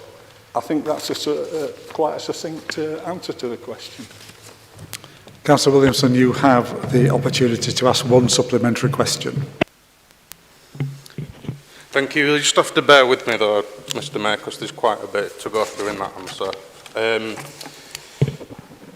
I noticed how you read out part of the response about the meeting I didn't attend, and you actually left out that the reason why I didn't attend is because my partner was rushed into hospital. So I think it's a bit disgusting that you stood here trying to sort of discredit the question I've put in or whatever. I don't know what you're trying to do with that, but I think it is a bit disgusting. Sir Williamson, could you ask a question, please? Thank you. There's quite a few points to go through here, Mr. Mayor, and it is quite... Sorry, one question. You can ask there will be one question, but there'll be a few points I need to raise, because otherwise... what's the Sorry, point in doing no, this? you can ask one question. It's not for debate. You can ask one question. One question. And I can't say anything else for background, because obviously the answer we've just had doesn't really explain the, the length of this situation. So are you suggesting then you don't need to ask a question? Well, I do, but I need to go through what's actually gone off in the run-up to that. No, you can ask one question, a supplementary question. Otherwise, could I ask you to move on, please? Right, well, I contacted various people in the council, from the department all the way up to the cabinet member himself, the leader, the chief executive and the corporate director, and I received no answer time and time again. I was offered the chance of a meeting. I was told by the cabinet member that there would be a meeting arranged, which there wasn't. I then made it clear after the community coordinator got in touch with me that there was nothing they could help me with because they deal with funding and this was about a lease. The question would be? And I think a lot of these answers could have been given to me, you know, before now. Sorry, Councillor Williamson, but I need you to ask a question, please. Well, why did the cabinet member, Councillor Shaw, the leader in this council, fail the craft workshop on my residents? Thank you.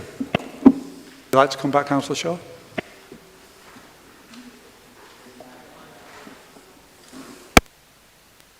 Two points, and it's just 2 points. One is I've got a rundown here of all the discussions I had with both Councillor Williamson and other people, so that's it. And I think I've answered the question fully. Thank you. The final agenda item is to deal with any motions proposed by members. There are 3 motions to be discussed today. No speeches, including the mover and the seconder of the motions, may exceed 5 minutes. Councillor Ahmed, would you like to please move your motion to council? Thank you, Mr. Mayor. In moving the motion, I'd just like to give a little bit of background and a bit of a surprise in here, the council meeting. I won't mention the person who it was, but there was a death in the community in the Agbrig, and there was a burial taking place in Sugar Lane Cemetery. And Councillor Mohammed Ayub came over to me and spoke about the grave spaces. I know he has private meetings where he doesn't invite other people, like other elected councillors.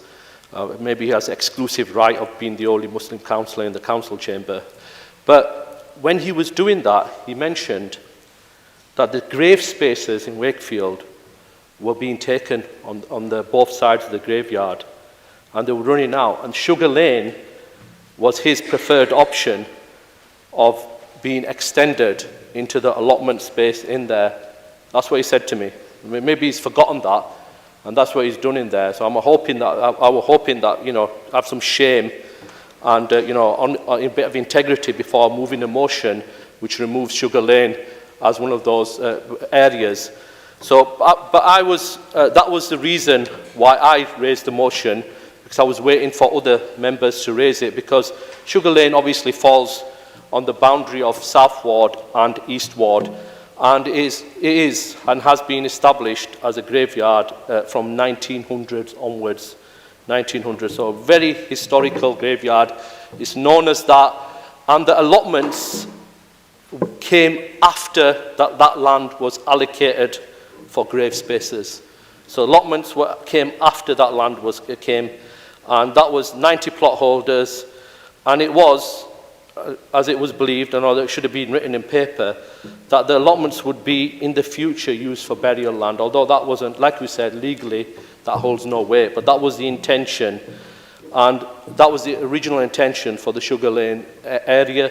Local residents have been speaking about this issue. I just thought that it was inevitable that at some point the 90 plot holders would form part of a consultation where they would be relocated to another site, and it seemed inevitable that that site would be the one that people would favour because it was the closest in proximity to what the current site was. It's a well-established site, well-used, and it made sense in there. And that was the conversation that took place between several different people from different areas as well, which the said member that seconded this motion was also part of. So the land in question at Sugar Lane is not a statutory allotment. It's not statutory allotments. They've been established in the council own rules and procedures. It's not a statutory allotment. So I raised this simply with the view of having a full consultation with including those people which I'll respond. I know you'll say in a minute that I'm responding to the amendment, but I've delivered this motion simply as a way of allowing that land to be considered as part of the motion. I didn't make it political. Obviously, we know what people's games are, and the games are obvious in there. And everybody had their bets on who would be the secondary proposer, and you came out number one, and that's what you've done again. So that's what it was. Everybody was like, I wonder who's gonna come stand forward and speak on it. And they were all right. I thought it'd be somebody else this time, you know.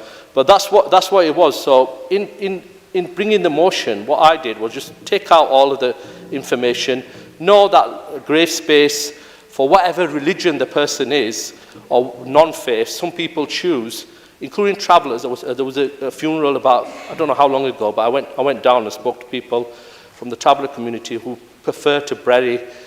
For Muslims, there isn't much choice. There is no ruling Islamically for cremation, or it's always been burial, and that's the only other option.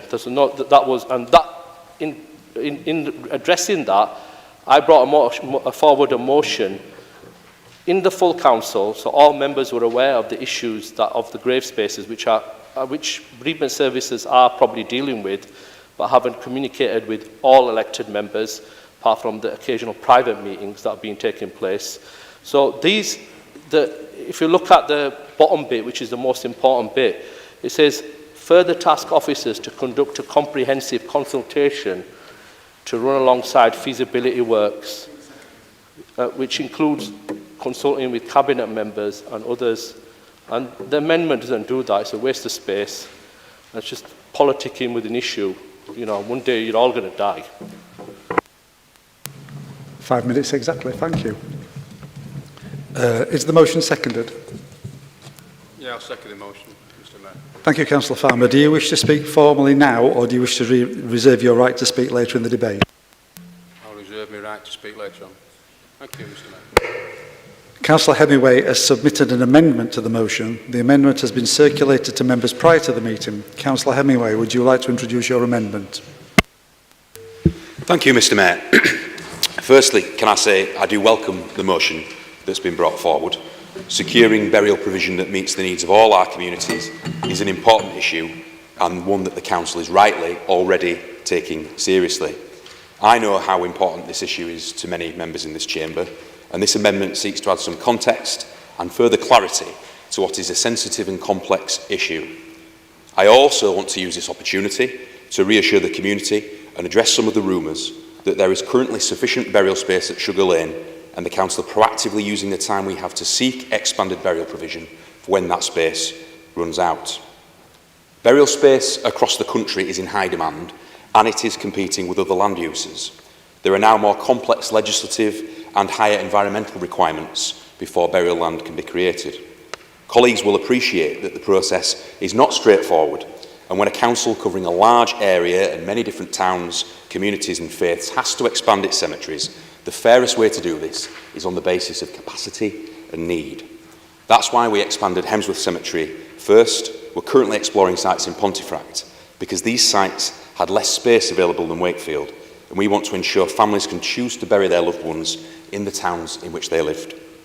We aim to meet the needs of all faiths and those of no faith, and the recent expansion at Hemsworth was mixed provision with an area allocated for consecration according to Anglican rites. Since I became portfolio holder, we're grasping the nettle and creating a long-term solution for burials in Wakefield. We're resolving this issue for the long term. It's requiring capital investment, it is requiring significant officer time, but it is worth it in the long run. We've already made a commitment to ensure sufficient burial space for Wakefield, and I am happy to unequivocally repeat that today. The issue I do have with part of this motion, and the reason for the amendment, is that it specifies one specific site above all others. Surveys have already taken place on a number of sites, and various locations are being explored. For us to decree in this chamber a particular location at this juncture would limit options and preclude other sites that may be more suitable. I don't believe that this is the proper way to approach this issue, and it could create false expectations and set hairs running. We must seek a fair way forward for all concerned and engage with all parties. For me, engagement and consultation is not just a one-off process, it's an ongoing priority. And as a leadership, we meet regularly with faith communities, with the Anglican, Methodists or Muslim, in mosques, in cathedrals and in community centres. And this is a dialogue which resulted in some excellent partnerships being formed. And at this stage, I really want to acknowledge the good work being done by council officers and other public sector officials in this space, be it extending burial hours, operating on-call arrangements, improving cemetery maintenance, supporting requests for consecration and other specific faith needs. They go above and beyond and go the extra mile. We will continue to deliver on the needs of our faith communities and to respond to their concerns, as much on providing guarantees around burial space as on any other issue. With that, I move the amendment, Mr. Mayor. Is the amendment seconded? Thank you, Councillor Ayub. Do you wish to speak formally now or reserve your right to speak later in the debate? I'd like to speak formally now. Okay, thank you. Nad, do you know when you referred to that day, I felt sorry for you, that's why I came up and talked to you. Because you were in your own community and nobody was talking to you.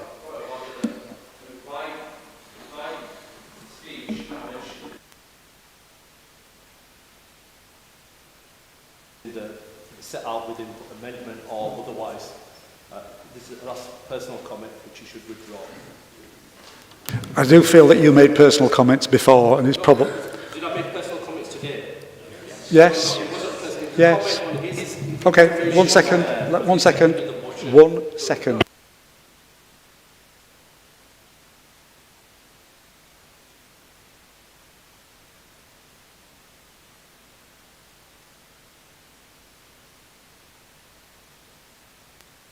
Did you get that? Thank you. Mr Mayor, I would like to support the amendment that the Deputy Leader, Jack Hemingway, has proposed. I also echo his comments in welcoming this motion. For many years, I've worked with the local community around the issue of bereavement and bereavement services, and I've continued this work once I was elected as a councillor for Wakefield East Ward, which has been a massive honour serving the whole community. I then was Deputy Cabinet Portfolio Holder for Environment, which Bereavement Services sits under. We know just how important the issue of burial space is to the local community. Over the last 5 years, the Leader and the Deputy Leader have visited several mosques, community groups and other faith groups to talk about issues concerning what are concerning them. Bereavement and burial spaces have always been on the agenda. The leadership have reassured the community that everything is being done to make sure their needs will be met. There are 2 burial services for Muslim communities in Wakefield, Fi Sabilillah and Wakefield Muslim Burial Service. From personal experience, I've helped support the community to establish Wakefield Muslim Burial Service, a community interest company with charitable aims, made up of a number of individuals like Sajid Hussain, Mustafa Chan and Gulfraz Hussain. Faith organisations, to mention a few, Goshia Masjid, Swafia Masjid, Bilal African Muslim Society. Wakefield Muslim Burial Service, which is open to everybody, Wakefield Muslim Burial Service is a single point of contact for bereaving families, which in turn helps them to navigate the statutory services so burials can be carried out quickly according to their faith. Bereavement services have regularly had information briefing meetings with the community and all partners from bereavement services to help keep everybody up to date and share good practice. Partners included Partners included the coroner's service, the chaplains from Pinderfields Hospital, GPs and the medical examiners. Mosques, examples of mosques that attend are Zakaria Masjid, Medina Masjid and other faith groups. This has led to a positive steps being taken by the Council to meet the needs of faith communities, including extension of burial hours and on-call arrangements for further discussions have taken place about burial and burial spaces. To conclude, I for one think it's positive how the Council and faith communities have worked together in recent years to make sure loved ones that pass away have a dignified funeral as quickly as possible, and that is reflected in this amendment. And it's a testimony to certain individuals, the community and the local authority. I would like to thank Denise, Jack and for their support to make sure that all communities' needs are taken into consideration in future burial plans. Thank you. Thank you. Does any member wish to speak on the amendment? Councillor Gert. Yes, thank you, Mr. Mayor. It's important subject, I suppose, because there's one thing that none of us can avoid, isn't it? We're all going to die at some point. And then our families have to decide what they're going to do with us. And I mean, I've told my family, just burn me, make sure I'm dead, you know. But some people want to be buried, and it's important those spaces are there. But I'm a bit confused with why this amendment's being brought forward, because it seems to me that the issue is Sugar Lane, and I must admit I don't really know where that is. So, and if Councillor Ahmed's right that the allotments next door had it in their thing that at some point that would become a burial site, I don't really understand why we have to take it out of the original motion. So I'm a bit confused as to what the reason is for the amendment, other than making it political. Thank you, Councillor Gert. Any further questions to the amendment? In a second. Councillor Harvey. Thank you, Mr. Mayor. Just want to echo Councillor Gert's comment early on. So this amendment from the beginning is just supplement information about the burial site in the district itself. And I don't see any reason why this original motion cannot be just passed or given, because what we are seeing here is Councillor Hemingway has not said yes or no whether this site is going to be the one you would put some effort and resources to extend or not. So tell us yes or no. That's all you need to. If it's yes, why amend it? If it's no, just say you can't do it. So that is a straightforward answer. Councillor Ahmed. Obviously, I'm against the amendment. Like Councillor Harvey and Councillor Gert said there, you've got to hit the nail on the head. The standard, it wasn't talking about Hemsworth. It wasn't talking about bereavement services. It's on record in this council chamber that every single person, well before this councillor got elected, has always supported the work of bereavement services. Even before they needed to use bereavement services, their approach to the council, it was unnecessary, tirade or whatever you want to call it. Totally unnecessary. I didn't make it a one faith issue. I even mentioned the traveller community, but somebody wanted to make it that, because it was an attempt to politicise the issue. That's all it was. They couldn't have me putting it on there, but my audience isn't in here. The audience wasn't here. It was an outside audience, so people could see it for themselves. So it wasn't to scaremonger about the grave spaces, because it wasn't shared. It wasn't put online to say there was a shortage. It was just planning well in ahead. And it removes them. It obviously negates it, but you've allowed it anyway. So we'll keep that for future reference. It negates the original motion, and it stops the feasibility works and the consultation with Sugar Lane in there. That's what it removes in there. So we're just an attempt to, we need to butcher it just for our own political point scoring, and that's what it was. That's all it is. You can read it in there. And the same thing happens in the next motion as well. It negates it, an attempt to get it just in there. You should have just left it and voted against it. There was no talk. This specifically was an issue which related to South Ward and East Ward. It's nothing to do with Hemsworth. It wasn't a critique of the council or council officers. It wasn't about any meetings that had been held or otherwise. It wasn't, because if I was, I'd criticise them openly. I wouldn't hide. I wouldn't have something written down for me, like today, like you two did. You know what I mean? Come off your scripts a little bit. Come off them, read something out. It wasn't, it was, I've read what I've written in there. I wrote it myself. Didn't have to have something written for me. I didn't have to, but I will put on record that I said bereavement services in Wakefield do a good job. Councillor Ahmed, can I just stop you for 2 minutes? On the amendment. No, you're not actually. No, you're not. Yeah, what you're doing is you're speaking about the people who put this forward. Please speak on the amendment. I'm speaking on the amendment. Or finish your speech. Speaking on the amendment. Well, you're not at the minute, they're but you the people will that do. move forward the motion. So I'm speaking on the amendment. If you want to follow, you know, Mr. Mayor, if you want to follow procedural rules of the council, which is what you claim to be following at the moment, we can all, the council process here, just to remind everybody, is a part of cooperation. We're not in primary school where you'll interrupt me, I'll interrupt you, and something like that. If the council want the procedure rules to be followed, then it has to allow a process to take place, people to speak, and you can read what you want out of there. I'll get ready for you to read it out, yeah? I am not going to stop speaking, and I'm going to carry on speaking the way I want to speak. I'll keep that in mind.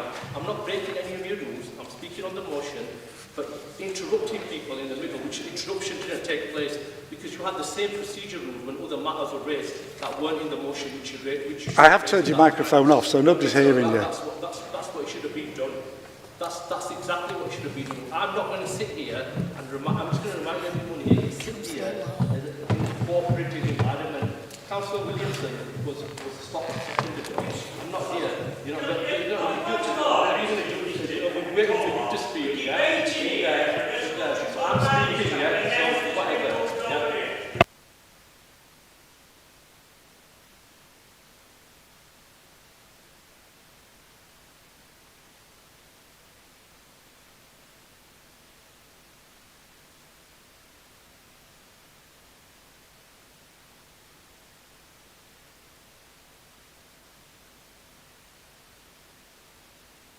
I'm now going to ask the Chief Legal Officer to speak.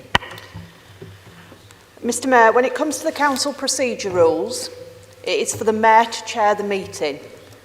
The Mayor asks each individual councillor to speak when it is their right to do so under the rules. The rules also require other councillors to remain quiet and sit down while one councillor is speaking. The Mayor absolutely does have the right to say who is supposed to be speaking, and any interruption by the Mayor based on the council procedure rules should be followed. If that doesn't happen, Mr Mayor, then we have to do what we're doing now, which is to stand, and everybody needs to stand and remain silent while we deal with this. Alternatively, there are other provisions that you could use. I would hope we don't need to use them. Thank you.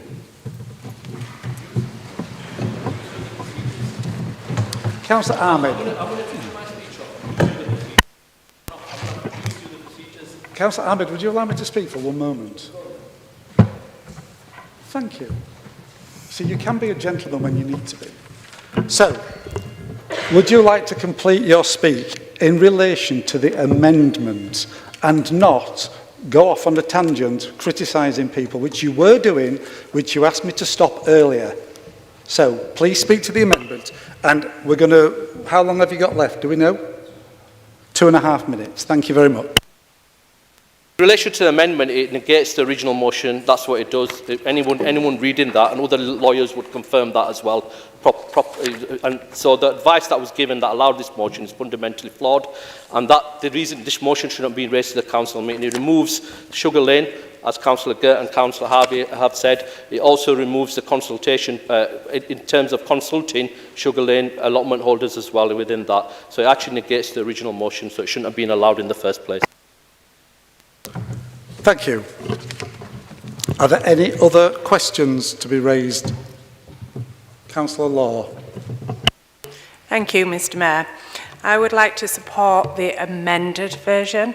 And the reason for that is, I understand where my colleague is coming from, but why is it right to take those allotments away from people? People that have an allotment spend a lot of time and energy growing their own vegetables to help feed their family in this day and age. Not only is it good for their own mental health, the cost of living, and also the environment, and I just think it's unfair to even attempt to take those allotments away from people and having to relocate them to another area. And I have every confidence in the council to find appropriate venues for every area of this council. Thank you. Any further questions? Because if not, I'm going to ask Councillor Hemingway, as the mover of the amendment, do you wish to reply before taking the amendment to the vote? Yes, Mr Mayor, I will reply to some of the comments. Can I just remind you, just for clarity for everybody, in exercising your right to reply, may I remind you that no new matter can be introduced. Thank you, Mr Mayor. I reject the calls that we've heard earlier that this is somehow a political motion. It's completely apolitical. What it does is it adds in their provision for a range of sites to be included, rather than us in this chamber dictating one specific site when that site might not be suitable for various reasons, tests, other consultees. It still permits a consultation, contrary to what Councillor Ahmed has heard. There would be consultation before any proposals are brought forward and engagement on that. We consult regularly with faith groups and users of the cemeteries, as we've already heard in this debate. We don't need to politicise something as sensitive as faith burials, and the idea of leaving a range of options in there is so that we can have a range of consultations and find the best site for the communities that make up Wakefield, whatever faith, whatever religion. We can find a site that suits everyone's needs. The reason why we've added some of the other projects in there that the council have done in Hemsworth and Pontefract, and yes, why we've added explicit praise for the council's teams in there, is because there's only so many of them, and there's a great deal of work to do, and we wouldn't want the impression that somehow the council is deprioritising one area in favour of others. They're incredibly busy and doing an incredible job working on sites right around the district, so that context is really important for that reason. So I reject some of the comments that we've heard. This amendment is perfectly reasonable, and it will allow the best solution for burial expansion in Wakefield. And with that, I'll move the amendment, Mr Mayor. We'll now take the amendment to the vote. Just to clarify, this is to determine whether the amendment from Councillor Hemingway should become the new substantive motion. All those in favour of the amendment, please show. That is carried. The amendment has now become the substantive motion. And before I take this to the vote, does anybody wish to speak on the substantive motion?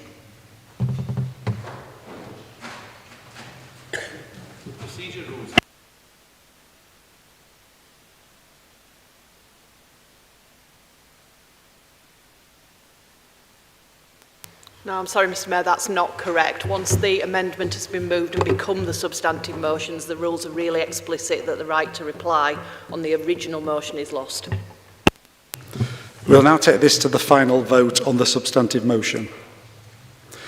All those in favour of the substantive motion, please show. All those against, please show. Any abstentions? That is carried. The second of today's motions comes from... Before we move on, can I just ask a bit of clarification on... because my understanding of the rules is that when you stand up, everybody else should sit down. And that's my... But every time the Mayor stands up, since I've been in here, everybody else stands up. So can we have some clarification on what we're supposed to do? Thank you. Thank you for that. Yes, Councillor Gert technically is correct. The rule does say that everybody else should sit down, but the purpose of the rule is to stop the debate across the chamber while the Mayor makes a ruling on procedure, which is why I haven't raised it as an issue, Mr Mayor. Thank you, Councillor Gert, for that one. The second motion today is from Councillor Farmer. Councillor Farmer, would you please move your motion to Council? Thank you, Mr Mayor. I put this motion forward, obviously because I like putting motions forward now. I'm a little bit confused as to what your party stands for now. You've even got the state of pinching Tories' manifesto of taking funds, taking money off the disabled. I I don't understand what you stand for anymore. There's two of you with a spine. There's one sat there, there's one sat there. And you should follow the example of what they are. And we all know that the government aren't going to take any notice of what's said in here. We tried it with the winter fuel allowance. You all voted for it. What do they do? Absolutely nothing. As she says, she's going further and faster, and she's going straight into that abyss. Everything she's doing is going backwards. Unemployment's going up. Inflation's higher than what it was from the Tories when she took over.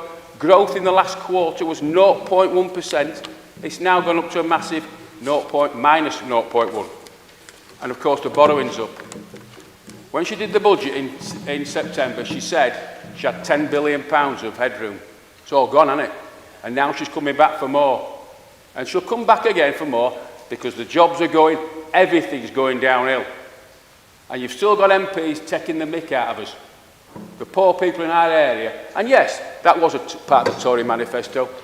They didn't do it. Your party did it. So why don't you follow the example of those two there? Stand up and say what you think. Because I've stood in this chamber for a long time and I've heard you going on about the poor, the vulnerable, disabled, the elderly, all the people we're going to support, and you've shafted them all. Wasn't the nasty Tories? I'm not sure who the nasty party is now. Yeah, you probably are, Councillor Tully. But you didn't speak up when you had a chance, didn't you? Councillor Tully, please refrain. Yes, he didn't have a chance. I've stood in this chamber with Councillor Tully and he's given it large for so long. And he had a chance last council meeting to say something. And he let those two say it. Did nothing. You want to be ashamed of yourselves. And of course you've got MPs now claiming rent £900 for dog rent. You're all taking the mick. But you're pledging the manifesto was to save families hundreds of pounds, not just in the short term, but for good. You promised bills would come down by £300 by 2030. Did you all get your water bill? Get your water bill? Mine went up from £98 to £129. That's a 30% rise, that is. Council tax gone up. The fuel bills they just soar through the roof. Like. The most vulnerable in our society are being affected by policies of your government. And it's not my government. Because the number of times you've pointed your finger at me about my government. It's not my government anymore, ladies and gentlemen. It's your government. And this is what they're doing. And there ain't going to be any jobs left, is there? Because they're all going to go. Businesses are struggling. And we're just hitting that national employers rise, aren't we? What's going to happen? Well, we heard it already, haven't we? They're not employing people. Jobs are going. And what happens? They all go into benefits. They go up. We're in a crisis, and your government has made what you said about the Tories being blah, blah, blah. You're right, I accept that. But your government are making it worse. And I know, I don't care if you support this motion, because it doesn't make any difference, does it? But I'll tell you right now, I'm going to follow those two there, because they've had the spine to stand up and say exactly what you've been saying for so long. And what you've done, you've ostracised them, haven't you? You want to be proud of them. Because I remember this chamber, 3 council meet about John Trickett. He's a great man, because he stood up. Look at them, both of them. You've ostracised them. You want to be ashamed of yourselves. And this government is going to take us further and faster into the abyss, because that's where we're going. If you don't change course, they want to get rid of her. And she's not the Chancellor of the Exchequer, she's the Chancellor of the Exchequer. That's exactly what she is. She's gambled with the future of everybody in this country. Everybody. So let's have it. Let's stand up. Let's say exactly what you think of your government now. And that the things they're pinching off that nasty Tory manifesto about the disabled. Shame on you. But, come on, because I know there's quite a few in here who want to get out of that Labour Party because you're not happy. I'm not going to say who they are, but I know there is. Because people talk. So stand up, say what you think about your government, and get on with it. But don't ostracise them too, because they're showing exactly what it should be, a spine. So come on, stand up. 15 seconds. Denounce your government, because that's what it is. The nasty, nasty Tories. Maybe they were nasty, but you're a lot nastier. Thank you, Mr. Mayor.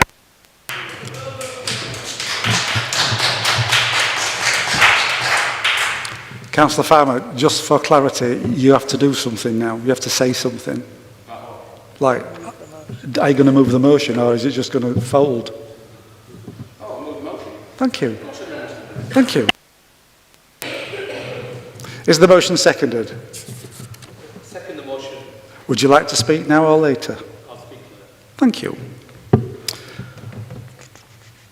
Does any member wish to speak on the motion? May I remind members that speeches must be directed to the motion under discussion or to a personal explanation or point of order.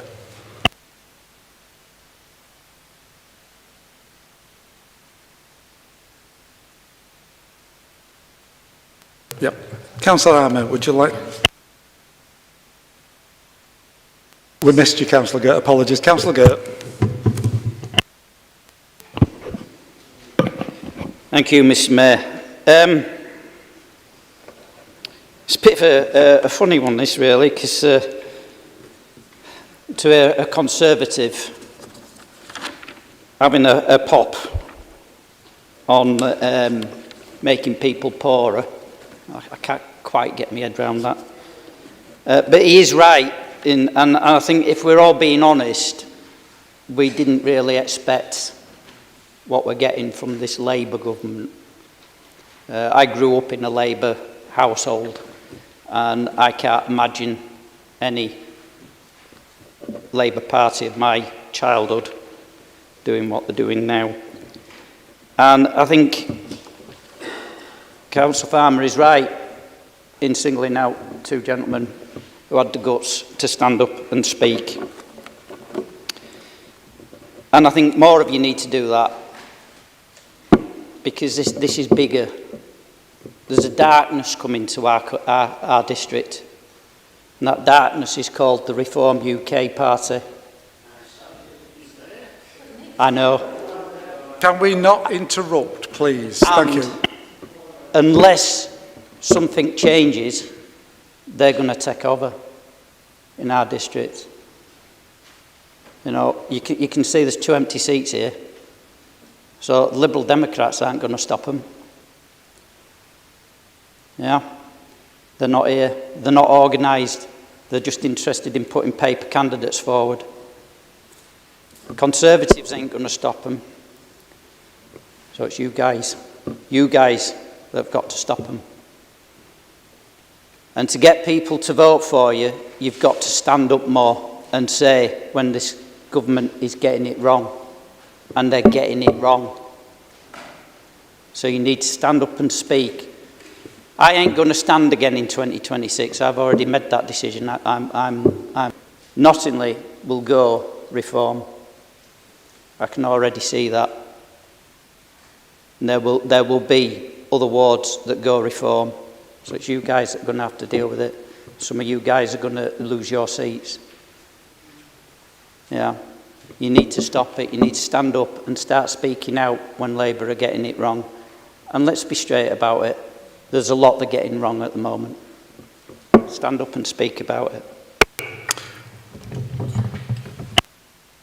Councillor Keefe. I wasn't going to speak on this until I just heard what was done. Councillor Farmer stands up as though, as though he's not a Tory, he's not a this. I mean, you've had more different coloured rosettes on your lapel than soft make. So what I'm saying is, I agree with Councillor Gert when he said we didn't expect some of the things that's happened. And I agree with that we could have gone about certain things a different way. And on this half of the chamber, we've always accepted that we've got sort of corporate responsibility because we wear the red rosette on his chest. But the point being is we've also been able to criticise ourselves. And when you say we didn't expect some of the things that were coming, we didn't expect settlement of the disputes in the rail industry.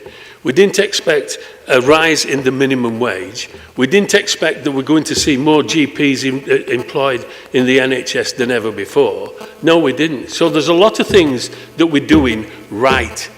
And thank God that we didn't get the Tories, because they wouldn't have done anything of those.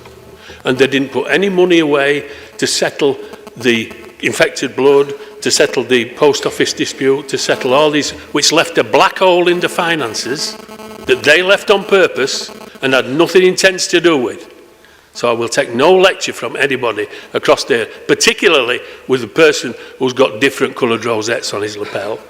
So as far as I'm concerned, yes, we've not done everything spot on right, and there's things I would do differently. But we're in a party where we can object and we can say things in ourselves and we can say that we are doing things wrong, but the majority of what they're doing needed to be done and is being done right. Thank you, Chair. Thank you, Councillor Keith. Can I just remind everybody to try and keep personalities out of this? It would really be appreciated by everybody. Councillor Collins? Thank you, Mr Mayor. And just while I stand up to address this motion, I want to share that I do have concerns about aspects of the government's welfare policy. I think it is very clear that every single person on this side of the chamber has an issue with the current policy proposals by the government.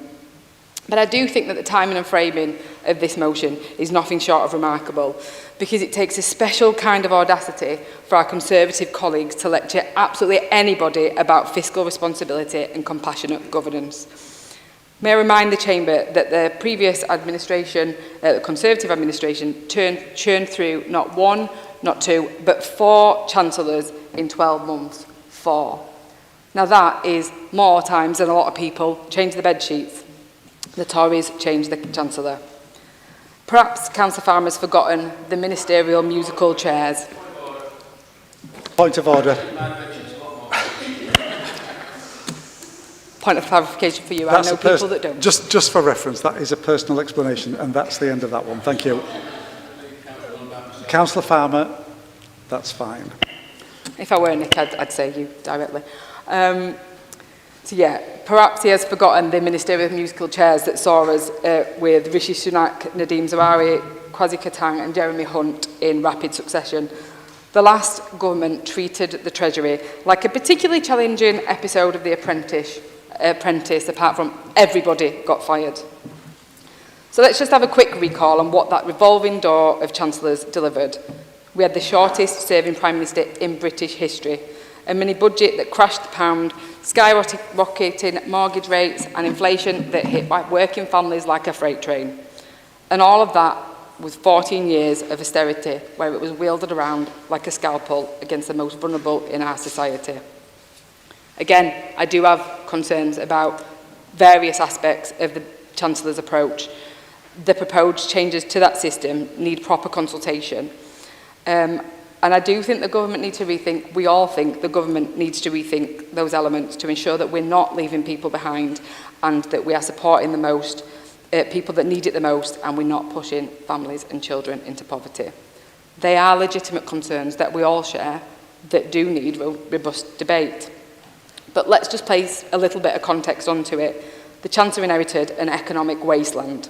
The previous government left the cupboard so bare it would make old Mother Hubbard look well stocked. They handed down a £22 billion black hole in public finances. Now, this weren't through acts of God or through global catastrophe, but through their own financial mismanagement. For 14 years, Conservative governments told us there was no magic money tree until they needed to shore up their electoral prospects. Then suddenly, a magic money forest appeared. Yet somehow there was never quite enough magic money to fund adequate social care, to prevent children going hungry during school holidays, or to ensure that disabled people weren't subject to degrading assessments. And the previous government's approach to welfare wasn't just economically unsound, but it was deliberately punitive. We saw the introduction of the 2-child benefit cap, something that I think we've all called for our own government to resolve. The bedroom tax that forced people to leave their homes where they built communities, and the 5-week wait for universal credit that drove people to food banks and loan sharks. So again, whilst I'm standing here today to express concerns about my own government's welfare policies, and I urge the Chancellor to listen to those expressing concerns and for the consultations to be proper and meaningful and not just a paper exercise, because we do need a compassionate approach that recognises the dignity that every person has, and we need to have genuine pathways out of poverty. But I won't sit quietly while those architects of 14 years of economic vandalism against the poorest in our society sit there and attempt to claim the moral high ground. This motion today ain't about protecting the vulnerable, it's about selective amnesia.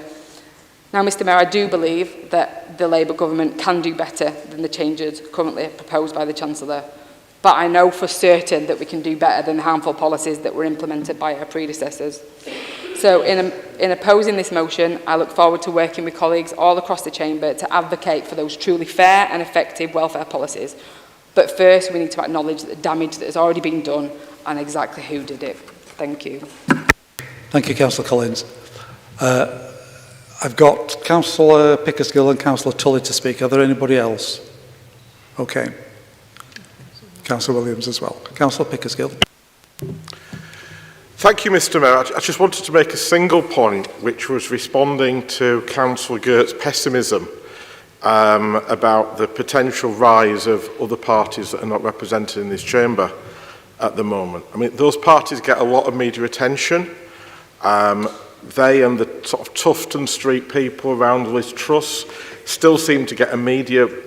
Councillor Pickersgill, I'm sorry to interrupt you, but on the basis that the motion is about poverty and its general issues, I'm guessing. I'll be very brief. Well, only if you're going to talk to the motion. Yeah. I would just say that since the last general election, there has been one test of public opinion that involved real voters in a real ward in this district, and that was Featherstone. And I think Councillor Gert needs to respect the fact that his old party managed to get second place and put Reform into third. So when it comes to real voters, there's still support for policies. Point of order. I did remind him of that. Mr. Mayor, I'm going to oppose this motion for the simple reason this: it don't stack up. And we'll start with, and I'll stick to the motion, Morrison's 200 jobs, Tesco's 400 jobs, Sainsbury's are cutting, no, to do with national insurance rise. They'd already intended to close them in any event. But let me make it quite clear for my record and the record of this council chamber. I will, on all occasions, criticise any government of any colour, of any persuasion, if I think I'm doing it wrong. And I have got a spine, and the issue we raise about two people who are spineless, rest of the spineless, don't stack up as well. It were about a budget. And I'm critical of this government. This council were critical of the winter fuel allowance. This council will be critical of a tax on the welfare benefit system. But the difficulty we've got is that the mover of the motion, party leader, thinks they ain't gone far enough. So we need to understand and establish where they're coming from, because it's about opportunism within this council chamber. Because I can dare bet you today, if the Chancellor of the Exchequer at the last budget, if it introduced a wealth tax, I can assure you now the motion on the agenda today would have been about attacking rich people and the politics of envy. Because that is the way that they're going. If they want to play the game, they can play it all day long. I will never, ever be afraid to attack any government. Our government up to now has been abysmal. It's been an absolute disgrace. And I didn't come into politics to straighten around our economy on the backs of disabled and elderly people. And our council needs and will make that position and make that position quite clear to people in Parliament. But that's why I think it's just an opportunistic thing by two people who have the same cheeks and the same backside, the pair of them, aren't they, you know what I mean? We all know where they're coming from, and it's an opportunistic argument to make the case that when this Labour group within this council that is concerned about the situation regarding disability benefits, winter fuel allowance and other things that's been brought upon our people on the backs of trying to straighten around this economy. It's not good enough, and I will go on record and say they need to change course before somebody changes it for them.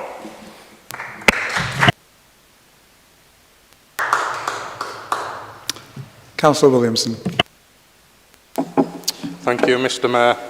I think there's a bit of deflection from some in this chamber trying to deflect back onto the Tories and Lib Dems. And while that criticism's right, there's three political parties represented in this chamber. Obviously, the Lib Dems aren't here today, but all are implicated in austerity now.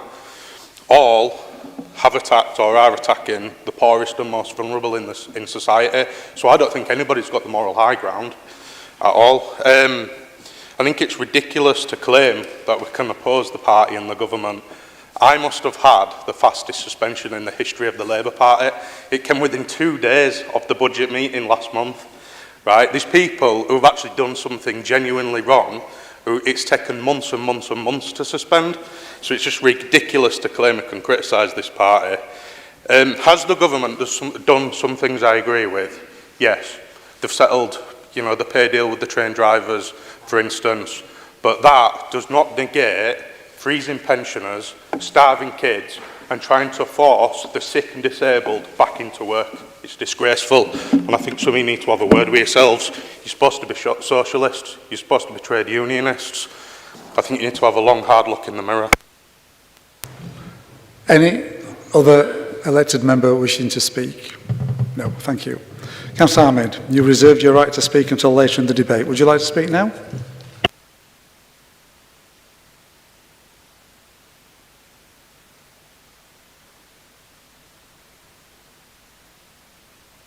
The microphone's on. So, in terms of the original motion as it was intended, and linking to an earlier question, as it says in the motion, none of these matters that Councillor Farmer has raised within this motion were actually in the Labour manifesto. And that would have ended the whole argument, whether we agree with certain things that governments do, like Trump is doing tariffs. But we know that he said he was going to do that at the beginning and the onset, and he was elected on that platform. So when a government's elected on a platform, there was that white paper, a few sheets of paper, change manifesto. I'm sure Charlie Keefe probably read it back to front. And so what I'm trying to say is, on that manifesto, was personal independent payments mentioned?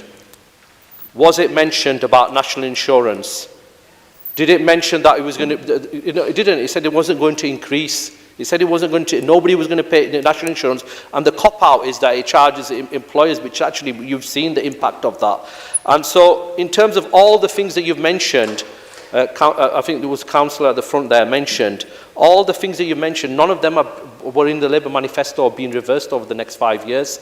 And when you said 14 years of austerity, it's not, it's 15 now. It'll be 15 when your government's finished here. It'll be 19 at the end of the parliamentary term of Labour. This is a continuation of austerity, and it's a continuation of Conservative policies that didn't work at that time, of reducing national deficit. We were told it reduced national deficit. It didn't reduce the national deficit. The deficit still exists. Now the continuation of those policies are continuing, where residents in Wakefield, where all of us will have to answer, because all governments are, like I said, I think Councillor Williamson actually got it right, all governments have failed, whether it's the coalition, Liberal Democrat one, whether it was a Conservative. And the two-bedroom tax, it's not going to get reversed. It's not, I know there were two motions in this council chamber about that. The one that you mentioned about two-child cap, it's not going to get reversed. I don't know what the other one was said, but none of them are going to get reversed. But instead, we've added a burden onto those exact same families that even Ian Duncan Smith couldn't fathom. In 2016, Ian Duncan Smith resigned because there was a similar process put forward of reducing personal independence, whatever the equivalent was at that time, DLA or whatever it was called. We keep changing the names, so I can't keep up. At that time, said that the disproportionately affected disabled people, and it was a step too far for him. And we know what side of the party he's on, and I would have thought he would have supported it, but he didn't. He didn't support it because and you've already started getting the emails, and I've started getting those emails. There's people out there that are scared of what's going to happen to them. And I know there's been some clarification from the government, and I'll be clear on that it is going to be on the next review of the PIPs and the DLA. But before that announcement was made, there was people out there who were wondering what they were going to do. And that's the reality. That was the reality. And what the reality also is that this has left a gap in politics, as you know, which is going to have a serious impact on you. I know you can brag about it, but it will. All these, they're impacting on the lowest paid, lowest income earners, the most disadvantaged people in society, and you can pretend to represent them. We are all I grew up in Agbrig all my life, etc. on there. I've moved out now, and I'm not ashamed of moving out. You know what I mean? But that's the reality is that it's those people in Agbrig, in Kettlethorpe, in Portobello, in those areas that are disadvantaged on this budget, and it's a continuation. It's it'll be 19 years when Labour will have gone on 19 years of austerity, where it's targeted the most vulnerable. And he said, if you're talking about taxes, do it then, increase the tax, increase the high rate of tax. It's not in your manifesto, you're not going to do it. You've committed not to raising tax. But I'm just going to fully support the motion, because I think you should do as well. You know, or at least present an amendment like you did previously, is you know the PIP stuff is wrong, you know the DLA stuff is wrong, 30 seconds. You also know the national insurance stuff is wrong, and the reality, and you know that people are going to suffer from it, and you've already started getting the emails. Those people are going to go out and vote other parties, and most of you will lose your seats. Councillor Farmer, you now have the right of reply if you wish. In exercising your right, may I remind you that no new matters may be introduced. Thank you, Mr Mayor. It's not like poking the bear up there, is it? Councillor Keith, you're right. I'm politically lost. I have been for some time. I went down to the last election. I didn't know who to vote for, I'll be honest. I voted Conservative because I didn't know who to vote for. But the simple fact is, it's your government now. Just remember one thing. When Rachel Reeves did the budget last September, she said one thing after it. I've seen the videos, I've seen the thing. The slate is clear, it's all on you. So stop going about the Tories. Yes, they were a disaster. I admit they were a disaster. Not happy about a lot of the things they did. But it's your party now, you can change it. They don't want to change it. They don't want to change it. They want to carry on. In fact, probably are, you're a Conservative party in disguise, aren't you really? That's what you are. And you should be ashamed of yourselves. But, as I've said, and I'll say it again, I salute those two there. Those two there. And you should salute them, because they're saying exactly what you're all thinking, because you've told me. I won't say who they are, so I won't even discuss personal discussions I have with anybody. But I know there's plenty over there support those two, but aren't prepared to stand up here and say it. How sad's that? And Nadine's right, a lot of you will lose your seats. I'm going to the reform meeting tomorrow night. I am, yeah. I am going, yeah. Because pardon? I am going. Councillor Morley, please, and if I decide don't to go, rise to it. If I decide to go, I'll go. I'm not bothered what you think. Blue, green, red, does it matter?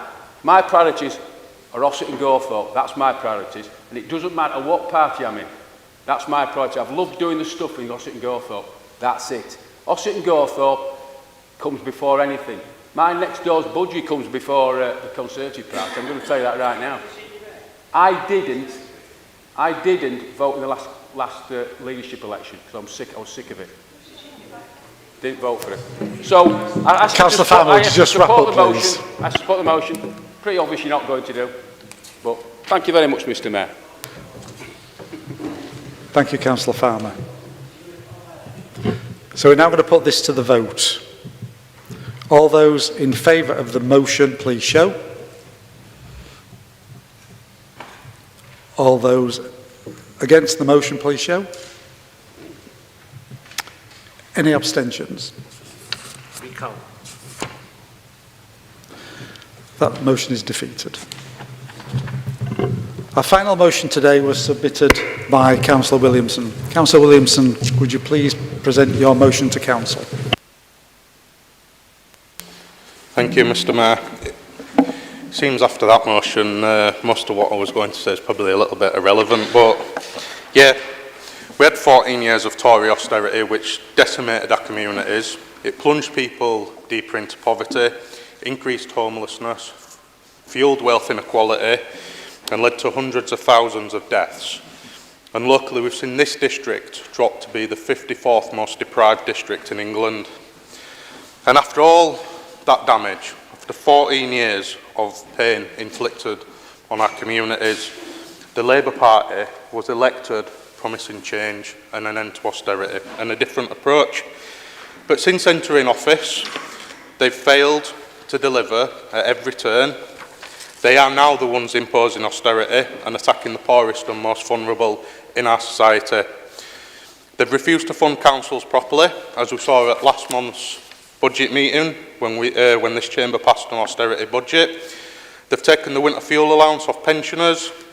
which will push, by the government's own admission, over 100,000 to the brink in the coming years. And I'm constantly, over the winter, I went to meet a resident, she's in her 80s, sat in a freezing cold living room, shivering, with 4 or 5 blankets wrapped around her. And that's what the Labour Party's become, a party that freezes grandmas, a party that freezes pensioners. And now we've got the 5 billion in cuts to disability benefits, we've got the undermining the reduction in the health component of universal credit, and we've got the restriction of eligibility to pay. We're essentially forcing the sickest and most disabled people in our society back to work. These cuts are wrong, they're immoral, and they're a disgrace, and they're a betrayal of everything the Labour Party is meant to stand for. And none of it's change or an end to austerity, and anybody saying otherwise is simply trying to defend the indefensible and excuse the inexcusable. And aside from having to deal with 14 years of austerity, Tory austerity, and now Labour austerity, residents have had to contend with a cost of living crisis, pay restraint, criminally expensive water and energy rates, an unaffordable housing market, and something's got to give, because our residents, they need a break. They've lost enough and they need change. And it'll be wards like Hemsworth, one of the most deprived in this district, that'll be hit hard by further austerity. Because those communities, since the closure of the pits, have been left behind and ignored by successive governments and by this council. And as councillors representing this district, we have a duty to as residents and as wards first, not to whichever government's in power. Most of us, on this side of the chamber, spent 14 years hammering the Tories for their attacks on the poorest and vulnerable, for their deliberate underfunding of councils, and now it's our government doing the same. And if we're not going to criticise this government with the same vigour as we criticise the Tories, we're nothing but hypocrites, and we don't deserve to be here. So we must do everything within our power to try and protect us residents and try and get this government to change course.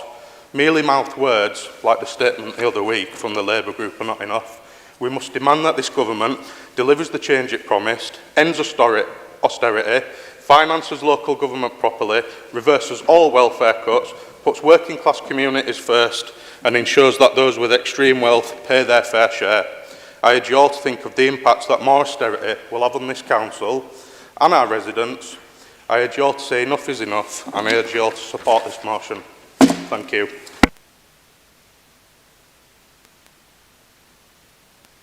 Thank you, Councillor Williamson. Is this motion seconded? Thank you, Councillor Bates. Do you wish to speak formally now or reserve your right to speak later?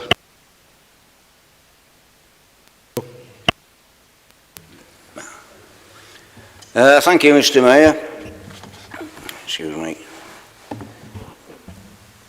I am supporting this motion wholeheartedly, but I can't say I'm happy to do that, because I never thought that I would be stood here after 44 years in the Labour Party supporting a motion that is criticising it. But I don't know how anybody can support what it's doing. No, I used to sit on that side, I'm on this side now. But I'm the same person who supported the Labour Party for 40 odd years. I worked for it, I served it as an officer. But now I find that it's not only failing the people that it was elected to represent and protect, it's attacking them, it's damaging them with austerity. And anybody that speaks out seems to get ostracised. But I'm sorry, but I'm a Yorkshireman, I'm working class. Anything that attacks my residents, I can't represent my residents if I'm constrained to what the whip tells me that I can say and what I can vote, and that, I'm not doing it. So I fully support this motion, because the working class, if you know your history, we were never given anything. By cap doffing or saying, pretty please, don't do this, they're going to do it. And the only thing that will stop them is if we stand up and fight. And that's the only thing that ever got the working class anything. So if we don't fight, this government will ride roughshod over working people. They're killing people.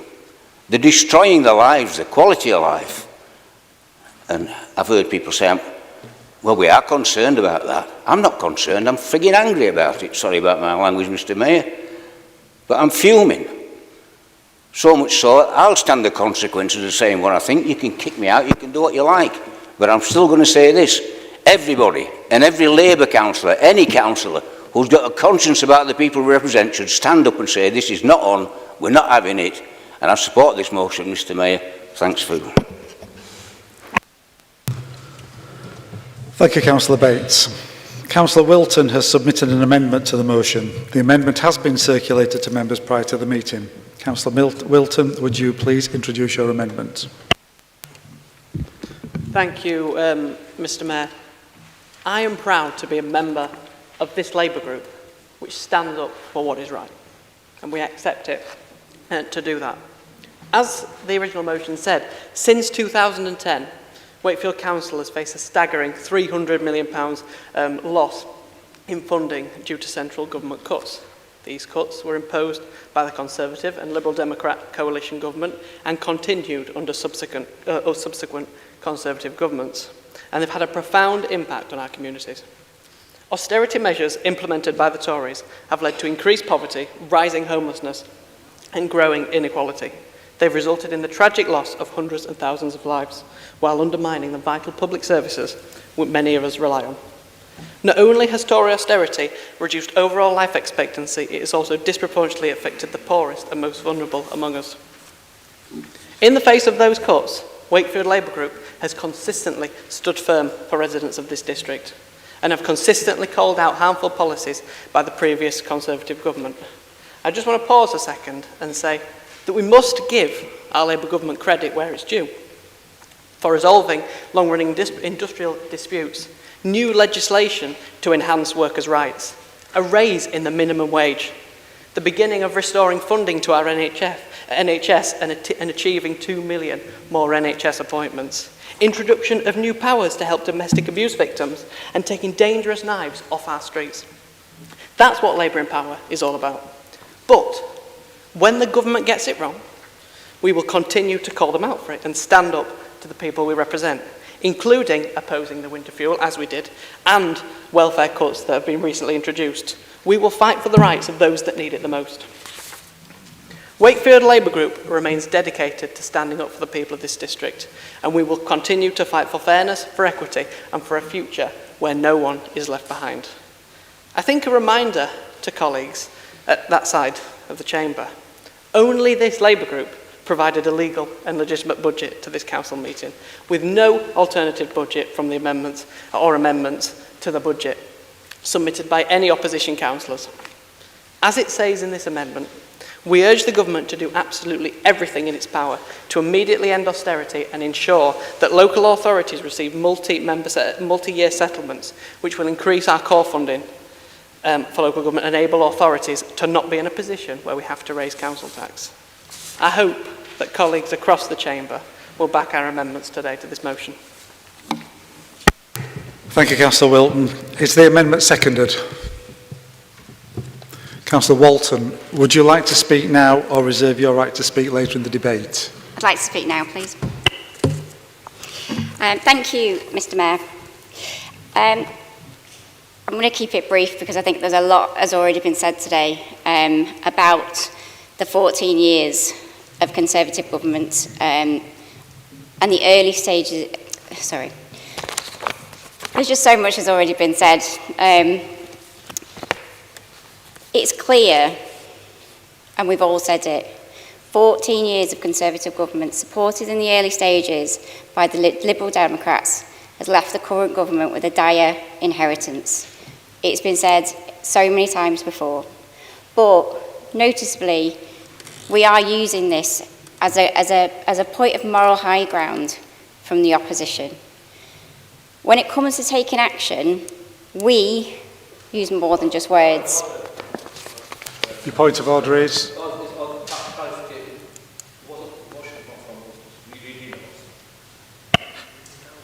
Would you like to continue? Sorry. When it comes to taking action, we use more than just words. We're already opening dialogue with the relevant Secretaries of State and District Members of Parliament, outlining our concerns and urging them to reconsider the current proposals. It's the view of this Labour group, and I hope the rest of the members in the Chamber, that we believe those with the broadest shoulders should bear the greatest burden. The proposed cuts to PIP will disproportionately impact the most vulnerable in our district, with 31,000 recorded receiving PIP. While not every claimant will be affected by these changes, far too many who need that support will be affected. I move to support this amendment. I think it's clear, it's straightforward to the point, and I'm going to end it there because I think so much has already been said on this matter today. Thank you, Councillor Walton. Does any member wish to speak on the amendment?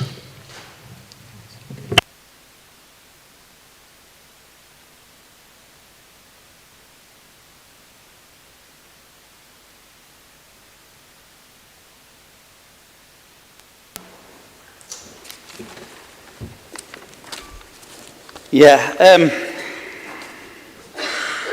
I actually would like to support both because I can see the sense in some of the amendment. As a former union rep, I know that if you go into a meeting demanding, you're not going to get anywhere. You go in with a matter of negotiation. So I'd agree with the word demand being removed. That makes sense. But again, I'm going to come back to it, and it is a warning. And you know, I'd remind you, I've already said I'm not standing again, so I've nothing to gain from this. If you, as a group, just keep putting in and passing the blame backwards, people are going to turn against you. And reform will win. And that's the danger. You know, Featherstone was a one-off. The Liberal Democrats are not your hope of beating reforms. Don't think they are. Or allowing you to get back in. The reason you got back in Featherstone was because there was two parties standing against you. If there'd have only been one, you would have lost. You've got to accept that. So I sort of agree with the amendment, but the original motion would have stood just as well. You have to criticise this government when they are getting it wrong. You have to. You have to stand up and criticise them. And I get that you're doing it behind closed doors, that you're sending the letters privately, but you have to start doing it publicly. You've got a year in which to change people's minds. Don't waste it. Don't let reform win. And they're gonna. Thank you, Councillor Gert. Councillor Farmer. Yeah, thank you, Mr. Mayor. I'm going to abstain from the motion, amendment, motion, whatever it is. I don't want the Wakefield Labour Party to forget about the £1.5 million as a direct result of this council's loss because of the national employers' national insurance contribution. Don't forget the £1.5 million your government's taken off this council. And don't also forget, you talk about how good your government is, please don't forget about the 25,000 tonnes of rubbish, waste, whatever you want to call it, lying the streets of Birmingham. That's your government. That's your party. That's your Labour-controlled council. That's you. And I'm pretty sure it's going to happen around the country. It will happen around the country. And you keep saying the broadest shoulders take the thing. Okay, that's all right. They've all gone. They're either gone or going. So now you're getting a small percentage of something. You're now getting a big percentage of nothing, which even your government can work out is nothing, isn't it? The two gentlemen, the two councillors that you've cast aside, shame on you really, because it's pretty obvious free speech in your party's gone. So I don't know why you don't all just disappear. Leave it to the leader of the council to put your views forward. Councillor Gert's right. You've got to stand up now. Support those two. If you do it privately, fair enough, but he's right. You want to do it publicly now. That's what you should be doing. I support both those two. I think they're fantastic the way they've done. And it must have been hard for them to do it. Thank you, hard, thank you, but well Councillor done. Farmer. Councillor Harvey. Thank you, Mr. Mayor. When I received the amendment from the two Labour councillors on the Labour councillors' motion, I thought, okay, I don't need to say anything. All I need to do is sit here and watch the fireworks. But I think it's too important for us to ignore. And I want to say this from the bottom of my heart. I admire Councillor Williamson for the courage he has shown in the last few weeks' time. But I don't know why Stan's sitting behind me, but you are still there. But you're clearly very dedicated to the residents you represent. Some of the people now living in the community have long been deprived and let down by this Labour Council for years. I think this motion that you put forward carried a lot of merit. While we may disagree on some of the underlying reasons, the figures you cites relating to the number of people living in the impoverishment and disadvantaged area in Wakefield speak for themselves. I have also brought up the fact that our city is the 54th most deprived out of these 317 English councils, many times in this chamber. Quite frankly, the figure that 27.7% of children in Wakefield still live in poverty is terrifying. It goes without saying that the national government needs to support these young people and the families and their carers even as much as possible, where the local government does indeed have a moral duty to make their well-being, to the top priority. Furthermore, I do acknowledge that under the previous government, mistakes were made which led to increased pressure on vulnerable people and families across our city. However, even the most ardent Labour supporters have been shocked by the ruthlessness this current government has shown in axing winter fuel payments for vulnerable pensioners and all the other welfare cuts that they have announced. To me, the Chancellor of Exchequer, Rachel Reeves, is basically balancing her book by robbing the most vulnerable and most deprived in our society. With that in mind, I broadly support Councillor Williamson's motion and to urge this council leader to write a letter of concern, if not condemnation. Councillor Harvey, 1 second, please. You're supposed to be speaking against the amendment. Yes. But you're supporting the motion. I actually would be also against amendment because I'm coming on the point that... Well, I'll give you this once. Yeah, okay. So I also agree that you said multiple years of settlement would be helpful, but however, Ms. Mayor, I would just like to make a point of contention with regards to the part of motion that involves requesting more local government funding. This would certainly not be a silver bullet for solving this problem and challenges. As I have said time and time again, this council cannot be trusted to manage public funds. They have an astonishing bad record on delivery of capital projects within the allocated budget. So overseeing adult services, you got Hazel Gas, and you got wasting taxpayers' money on useless gimmicks, and also let our high street to go ruined, leaving us without even a market in Wakefield. So more money is that the only solution here? Maybe not. And I remember that so many years ago, 2 years ago, Councillor Jeffrey actually said the Conservative government did care for this council. So you probably get more money after taking the national insurance contribution hike from the Conservative Party instead of from the Labour government. But however, the real problem, Councillor Williamson, is not what you said. Your motion I cannot support because what we here want to happen, what needs to happen, is the people here don't take any responsibility for us as a resident in Wakefield. So unless we change this controlling group of Labour government next year, we're not getting anywhere. That's the reason why I cannot support your, the amendment or the motion itself. Okay, Councillor Williamson, speaking on the amendment. Thank you, Mr. Mayor. The Labour group said it challenged the government seriously when it did things the group didn't agree with, but instead of supporting a perfectly good motion, you've watered it down and added a few mealy-mouthed words in, a few mealy-mouthed amendments. And knowing how the group operates, it's such a farce, right? It is such a farce. You will have sent it off to the party to get it approved before you put the amendment in. So you've asked the people we're criticising to check it before putting it into this council. Just what's the point? They're just pathetic games.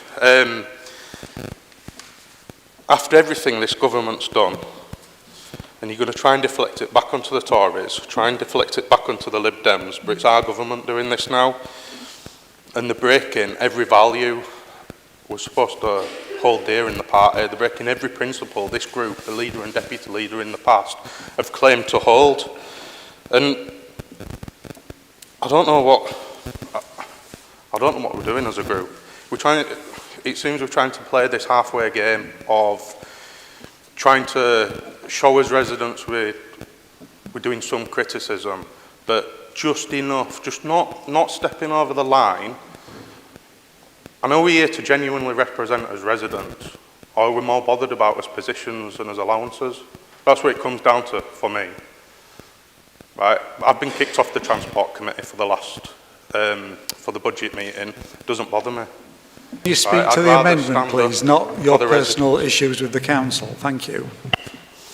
And I think a lot of councillors in this chamber need to seriously understand the problems people are having in this district. They can't go on any longer with more cuts to services, with more cuts to disability benefits.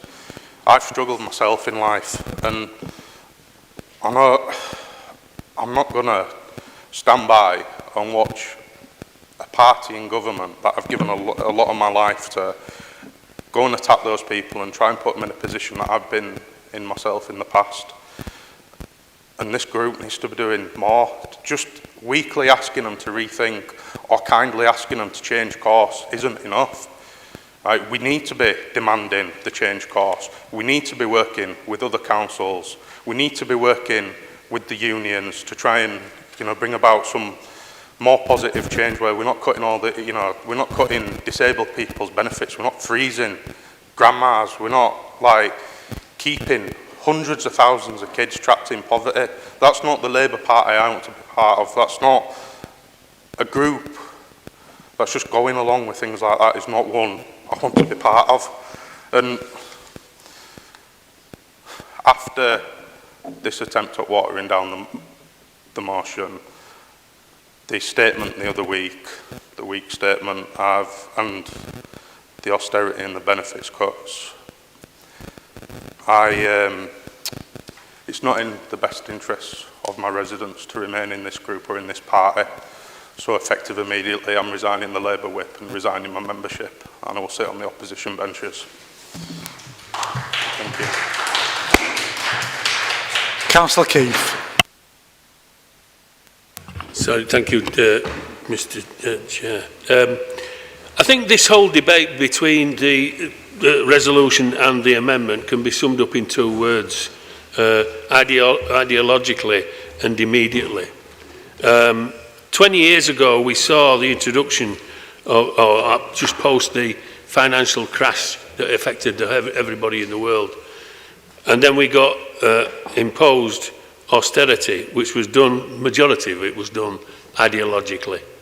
And that's why the councils ended up with the deficit budgets that we've had in the past years to deal with. But when we said we would come in and we would change things, or could change things, we never said immediately. And the point being is that that's what people is expecting. Because they've had it so tough for so long, they wanted somebody to come in and with the stroke of a pen, like a magic wand, to change everything, and everything was going to be better. It can't be done immediately. The world has changed around us, and we've got to respect that. We were left with the black hole. We were left with all the things from those years of austerity. And we can't do it immediately. So don't over-expect that. And that is why I will be supporting this amendment, because you cannot change things immediately. Thank you, Chair. Councillor Ahmed. I was going to say this. I just thought that Councillor Williamson, I knew that at some point they would have removed you anyway. I just feel I've disagreed with Councillor Williamson totally, and probably quite a lot on political points of view. But I've always believed that people should be allowed to express, like Councillor Farmer does, we sometimes disagree, and we'll openly speak in the council chamber and have done consistently against the Conservative government, the coalition government, and it's on record. We've never backed down, and when someone's come to ask us, and we get asked questions, we've told them that whatever you tell us, we'll carry on doing that. And you can he's here, you can see, Councillor Harvey will agree to, whenever we've disagreed with the government, we've said it openly, and no one's been told to vote a specific way. But coming to the amendment, the councillors that were given this amendment by the, I know it's not yours, and so, you should have, first of all, told the people who give you that amendment to go and represent themselves. And obviously it's nice that, they wrote a speech for you as well, and put broad his shoulders in there, nicked a few words from Jeremy Corbyn, the person you kicked out of the party, who used them terms, that's where they came from. And, if you were going to amend it, you should have put in point 3, 2010, austerity under the Tories and the continuation under Labour. That's what you should have put. That's the reality, because unless you've rewritten the definition of austerity, it's a continuation of austerity. But the reality it shows is that it raises questions on leadership, Councillor Jeffries, and I think I've got a lot of respect for you as an individual, as a person. I think you're an honourable person. But if these two people, and I've got Tories leave here, and I'm not blinked once because I didn't agree with the way they operated in there. But if councillors aren't allowed to speak their mind against their party, then what is the point of them being councillors in the council chamber? But I think whether you get this amendment or not, you won anyway, because you forced them to write something in the press. And I think that came after you did your motion. I'm not understanding, I don't know the time frames, but I think both of you won. I know whatever history shows, whether you win again or come back, but the reality is this amendment is pretty much is a rewrite.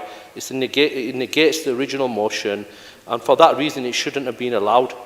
It shouldn't have been allowed to even be passed in the first place.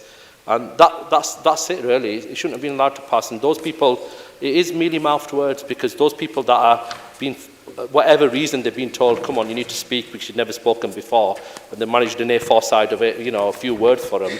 But they should have thought about that when they seconded it or proposed it, because it deviates away from the original motion. It would have been easier just to vote against it, or actually doing a real amendment, a genuine amendment. It's not an amendment.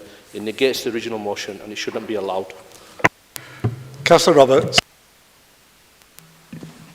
Yeah, thank you, Mr. Mayor. I will be voting in favour of the amendment. Just to quickly reference the last budget meeting, it's very easy to state what you're against. That's really easy. Everybody in this chamber can be a critic. We can all go out there and be against things. That's really easy. It's really obvious to state. But as someone who's a little bit solution-based, if I'm against something, I want to put forward what I'm for as well. Now, I had lots of criticisms of which cabinet members came back to me and they put forward the reasons why, what was happening, and I took that on board. But equally, as much as I was against those things, and I'm pretty sure that no one in this chamber wanted to put forward that budget at the last week, the last full council meeting. But a legal budget had to be put forward. What is needed, I believe, is for Westminster to listen to local authorities, because local government needs funding. It needs it now. We provide more services than what remote Westminster has. Any day of the week, they come to us. Equally, as a councillor, I have to remember what my role is. Local governments, what can I do? So this amendment and the criticisms of austerity and the cuts and the things to welfare, it is about writing to the Chancellor. It's about working with other West Yorkshire local authorities and mayors and whoever else will get on board with that. And that's what it's about. And I'm more in favour of doing something a bit more collaboratively, a bit more working together to get things forward. That's how you move things. That's how you get things done. And that's what I'd rather work towards. And so, yeah, I'll be voting in favour of the amendment. Councillor Tully. Yeah, there isn't a cigarette paper between the motion and the amendment. But what I would just want to address one or two points that's been said, and I think it needs sorting, that this council has, in the face of austerity, in the face of cuts, tried its level best to deliver for some of our deprived areas across this district. So to suggest that this council are as bad as the others for leaving towns like mine and Featherstone and other places, that isn't the case. That isn't the case. We have had investment brought into my part of the world during the Tory years with the support of this Labour council in Wakefield. So I don't like the idea that it's all mealy-mouthed and it's all this, that and the other. But what people need to realise is this. This council is not responsible for the abolishment of winter fuel allowance. This council didn't vote to do away with or to have a major review on welfare benefits. We are opposed to it as much as the mover and the seconder of the proposition. I don't know what else we're supposed to do. I'll make it quite clear. I think Chancellor Reeve's stewardship of the economy is abysmal. I think she ought to consider her own position. But I can say that while 7 o'clock if I want, but she ain't going to go. She's not going to go anywhere. But don't please, having looked at 300, because we say it in the motion, we say it quite clear in the motion, £300 million worth of cuts to this council over a period of years. And we're still trying our level best to set a budget, a legal budget, to protect us services, to protect us, safeguard us children, and to look after us adults.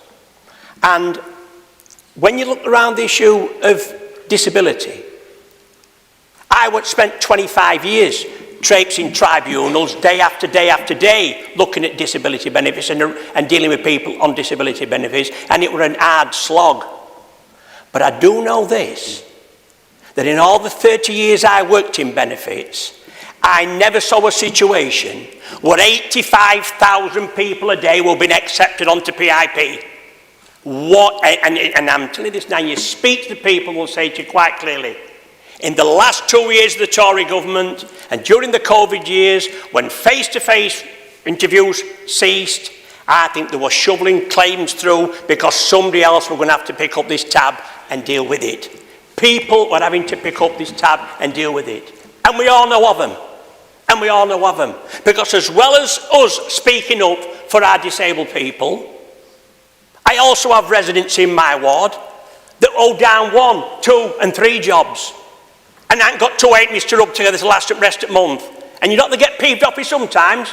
That family 2 houses up the street that's got 2 cars that don't work and they claim everything that's going from. So there's both sides to this equation.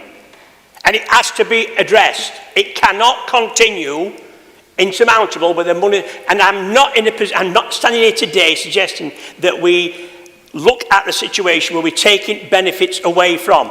Yes, they should have introduced, they should have brought back the 2-child benefit cap. I get that. But we can stand here all night long and make that debate. But as a council, I wish people in this council at time had stopped blaming this council, and we need to be blaming the people who are responsible for it.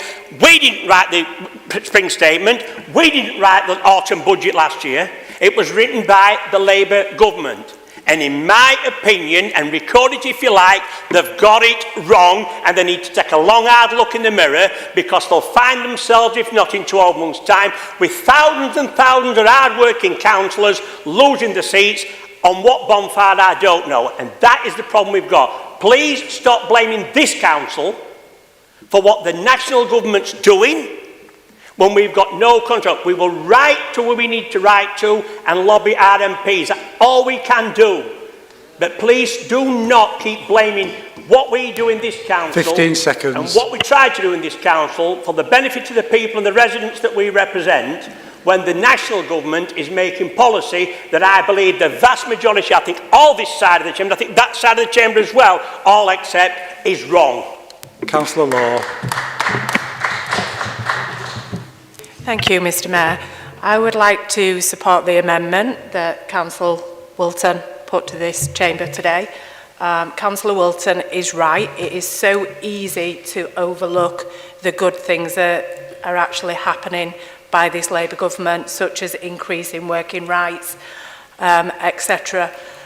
One thing I would like to say, do I agree with everything our government is doing? No. Did I agree with the winter fuel cut? No. But it was this Labour Party that worked with the DWP to go out there to get the help for the people and the residents in our wards to make sure they were on the right benefits and getting the right money. Now that's the kind of thing that we need to be remembering. And more importantly, when was the general election? You cannot overcome 14 years of austerity overnight. Just remember, when was the general election? Councillor Pritchard. Thank you, Mr Mayor. I wasn't going to speak on this, but I'm going to do because I'm fed up of being personally attacked by members opposite, saying that we don't do nothing. This controlling Labour group is doing all it can to lobby the government to rethink what they're doing. When them cuts were announced, what they were going to do, I was straight on the phone to Denise, the leader, and saying, I don't agree with them, what are we going to do?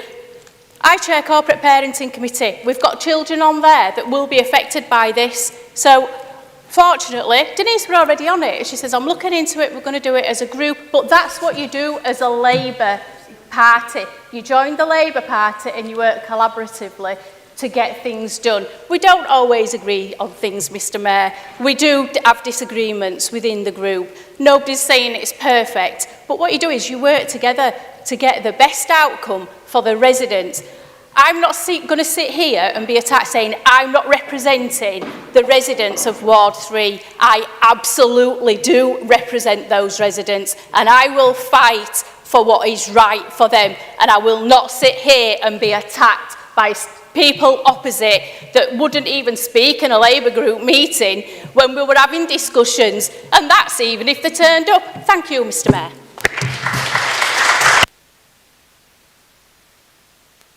Councillor Swift.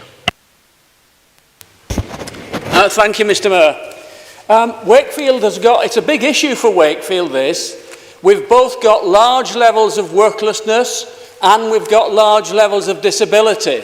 Now, the leader alluded earlier to a couple of the positive initiatives that this council's involved in, but I think the current government proposals actually undermine positive attempts to sort this out. Now, far be it from me to kind of praise former Conservative leaders, but Ian Duncan Smith at least did have some aspirations to positive reform of the benefit system. Those were completely lost when George Osborne converted it into a very harsh takeaway system. Now, we've got to be careful not to do that kind of thing. One of the regrettable consequences of the current proposals is that they do detract from that real job of sorting out both the benefit system and the related issues of worklessness. The two together. But they're not cheap. You can't start out with the cuts.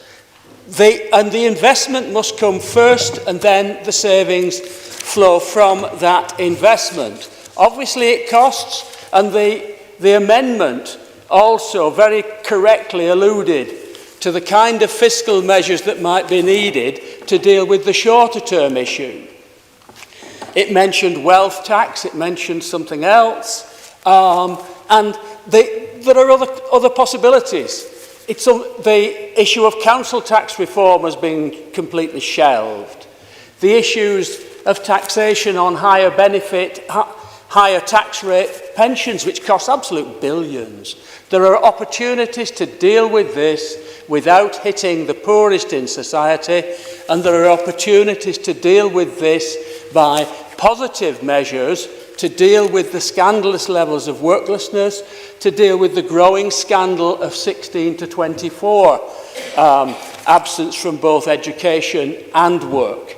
And the leader alluded both to the welcome move for the inclusion of Wakefield within the kind of Pathfinder pilots.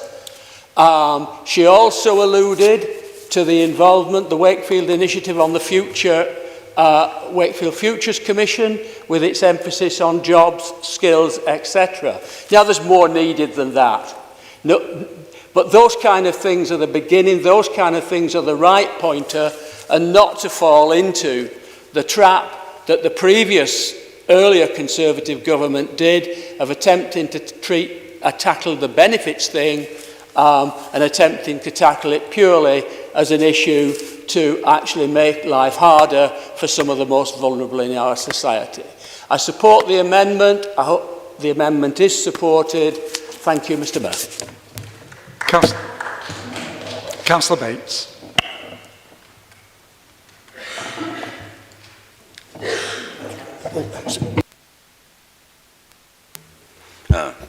Thank you, Mr. Mayor. Before the gossip mongers start publishing stuff on, I just want to make it clear that Councillor Williamson's resignation was not a planned event. I had no idea he was going to do that. So I just make that clear before the gossip starts.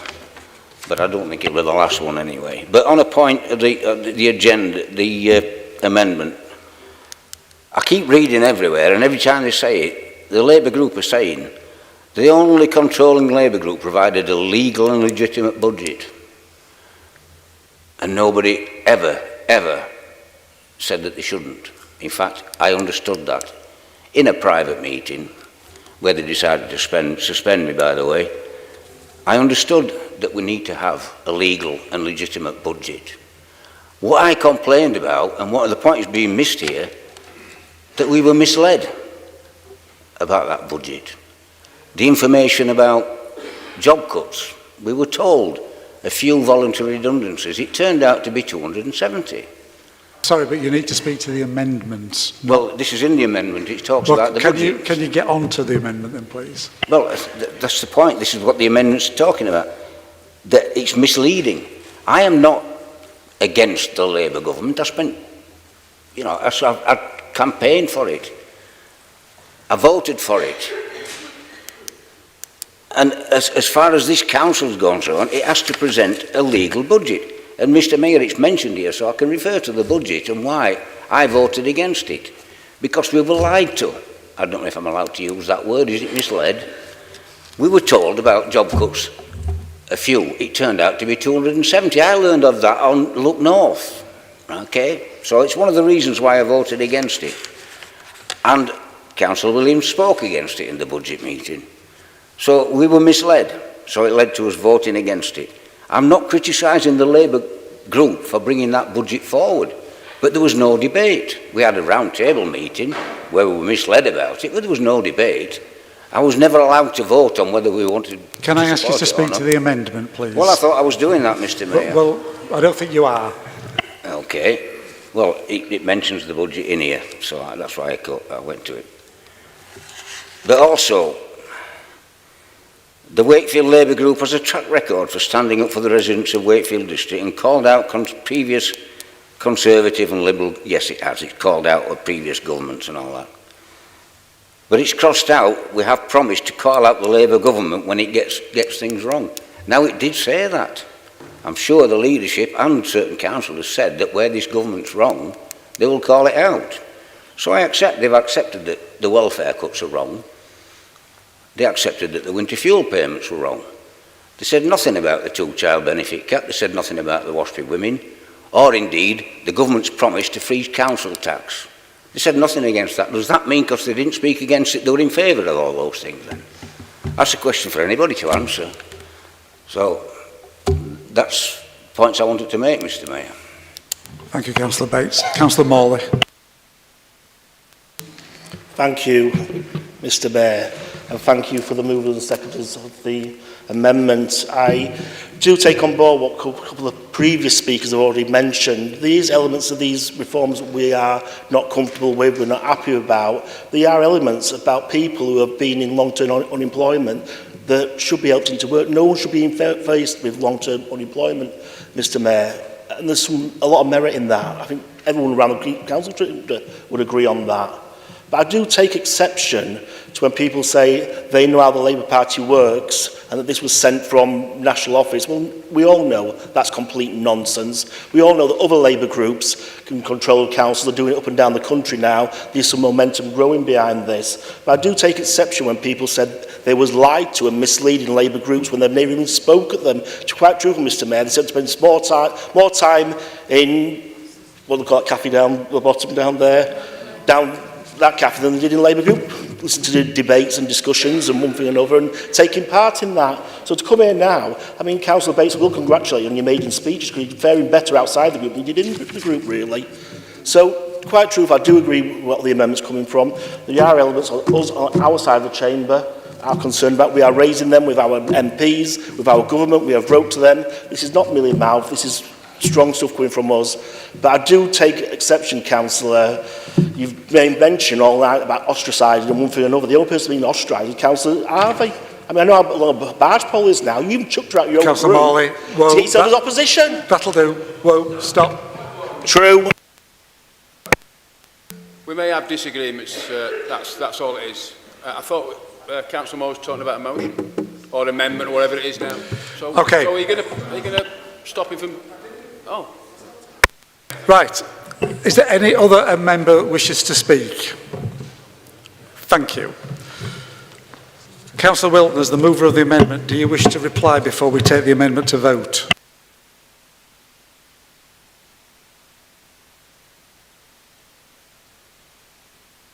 Right to reply is now or not at all? Apologies, I'll reply now, Mr Mayor. I don't quite know where to start. There's been quite a lot said. We're not on our own doing this. We are backed, as has been mentioned, by colleagues across the country who are supporting what we're saying, as well as John Trickett, one of our MPs. I take a real issue with members opposite saying that we can't say what we think in this group and there's no freedom of speech. Unless everyone's had their ears shut, many members on this side of the chamber have just said what they think, including me as the mover of this amendment. So I'm not quite sure how that stacks up. Does councillors over there on opposite as well think that we don't go into our wards and listen to what our residents say? Because if we're not here, if we're not in this chamber, that's where we are. If you look at anybody's social media pages, you'll see them out in the wards. The mind boggles, doesn't it? We will, in this Labour group, we will continue to stand up for our residents. We will continue to listen to them. And the leader and the deputy leader will continue to call on the government, as well as the rest of us, when the government gets things wrong. I hope that when we move to the vote, that members opposite will understand what we're trying to say. Thank you. We'll now take the amendment to vote. This is to clarify that this is to determine whether or not the amendment from Councillor Wilton shall become the substantive motion. So, all those in favour of the amendment, please show. All those against, please show. Any abstentions? So the amendment has now become the substantive motion. And before I take this to the vote, does anyone wish to speak on the substantive motion? Please say no. We will now take the final vote on the substantive motion. So, all those in favour of the substantive motion, please show. All those against, please show. Any abstentions? That is carried.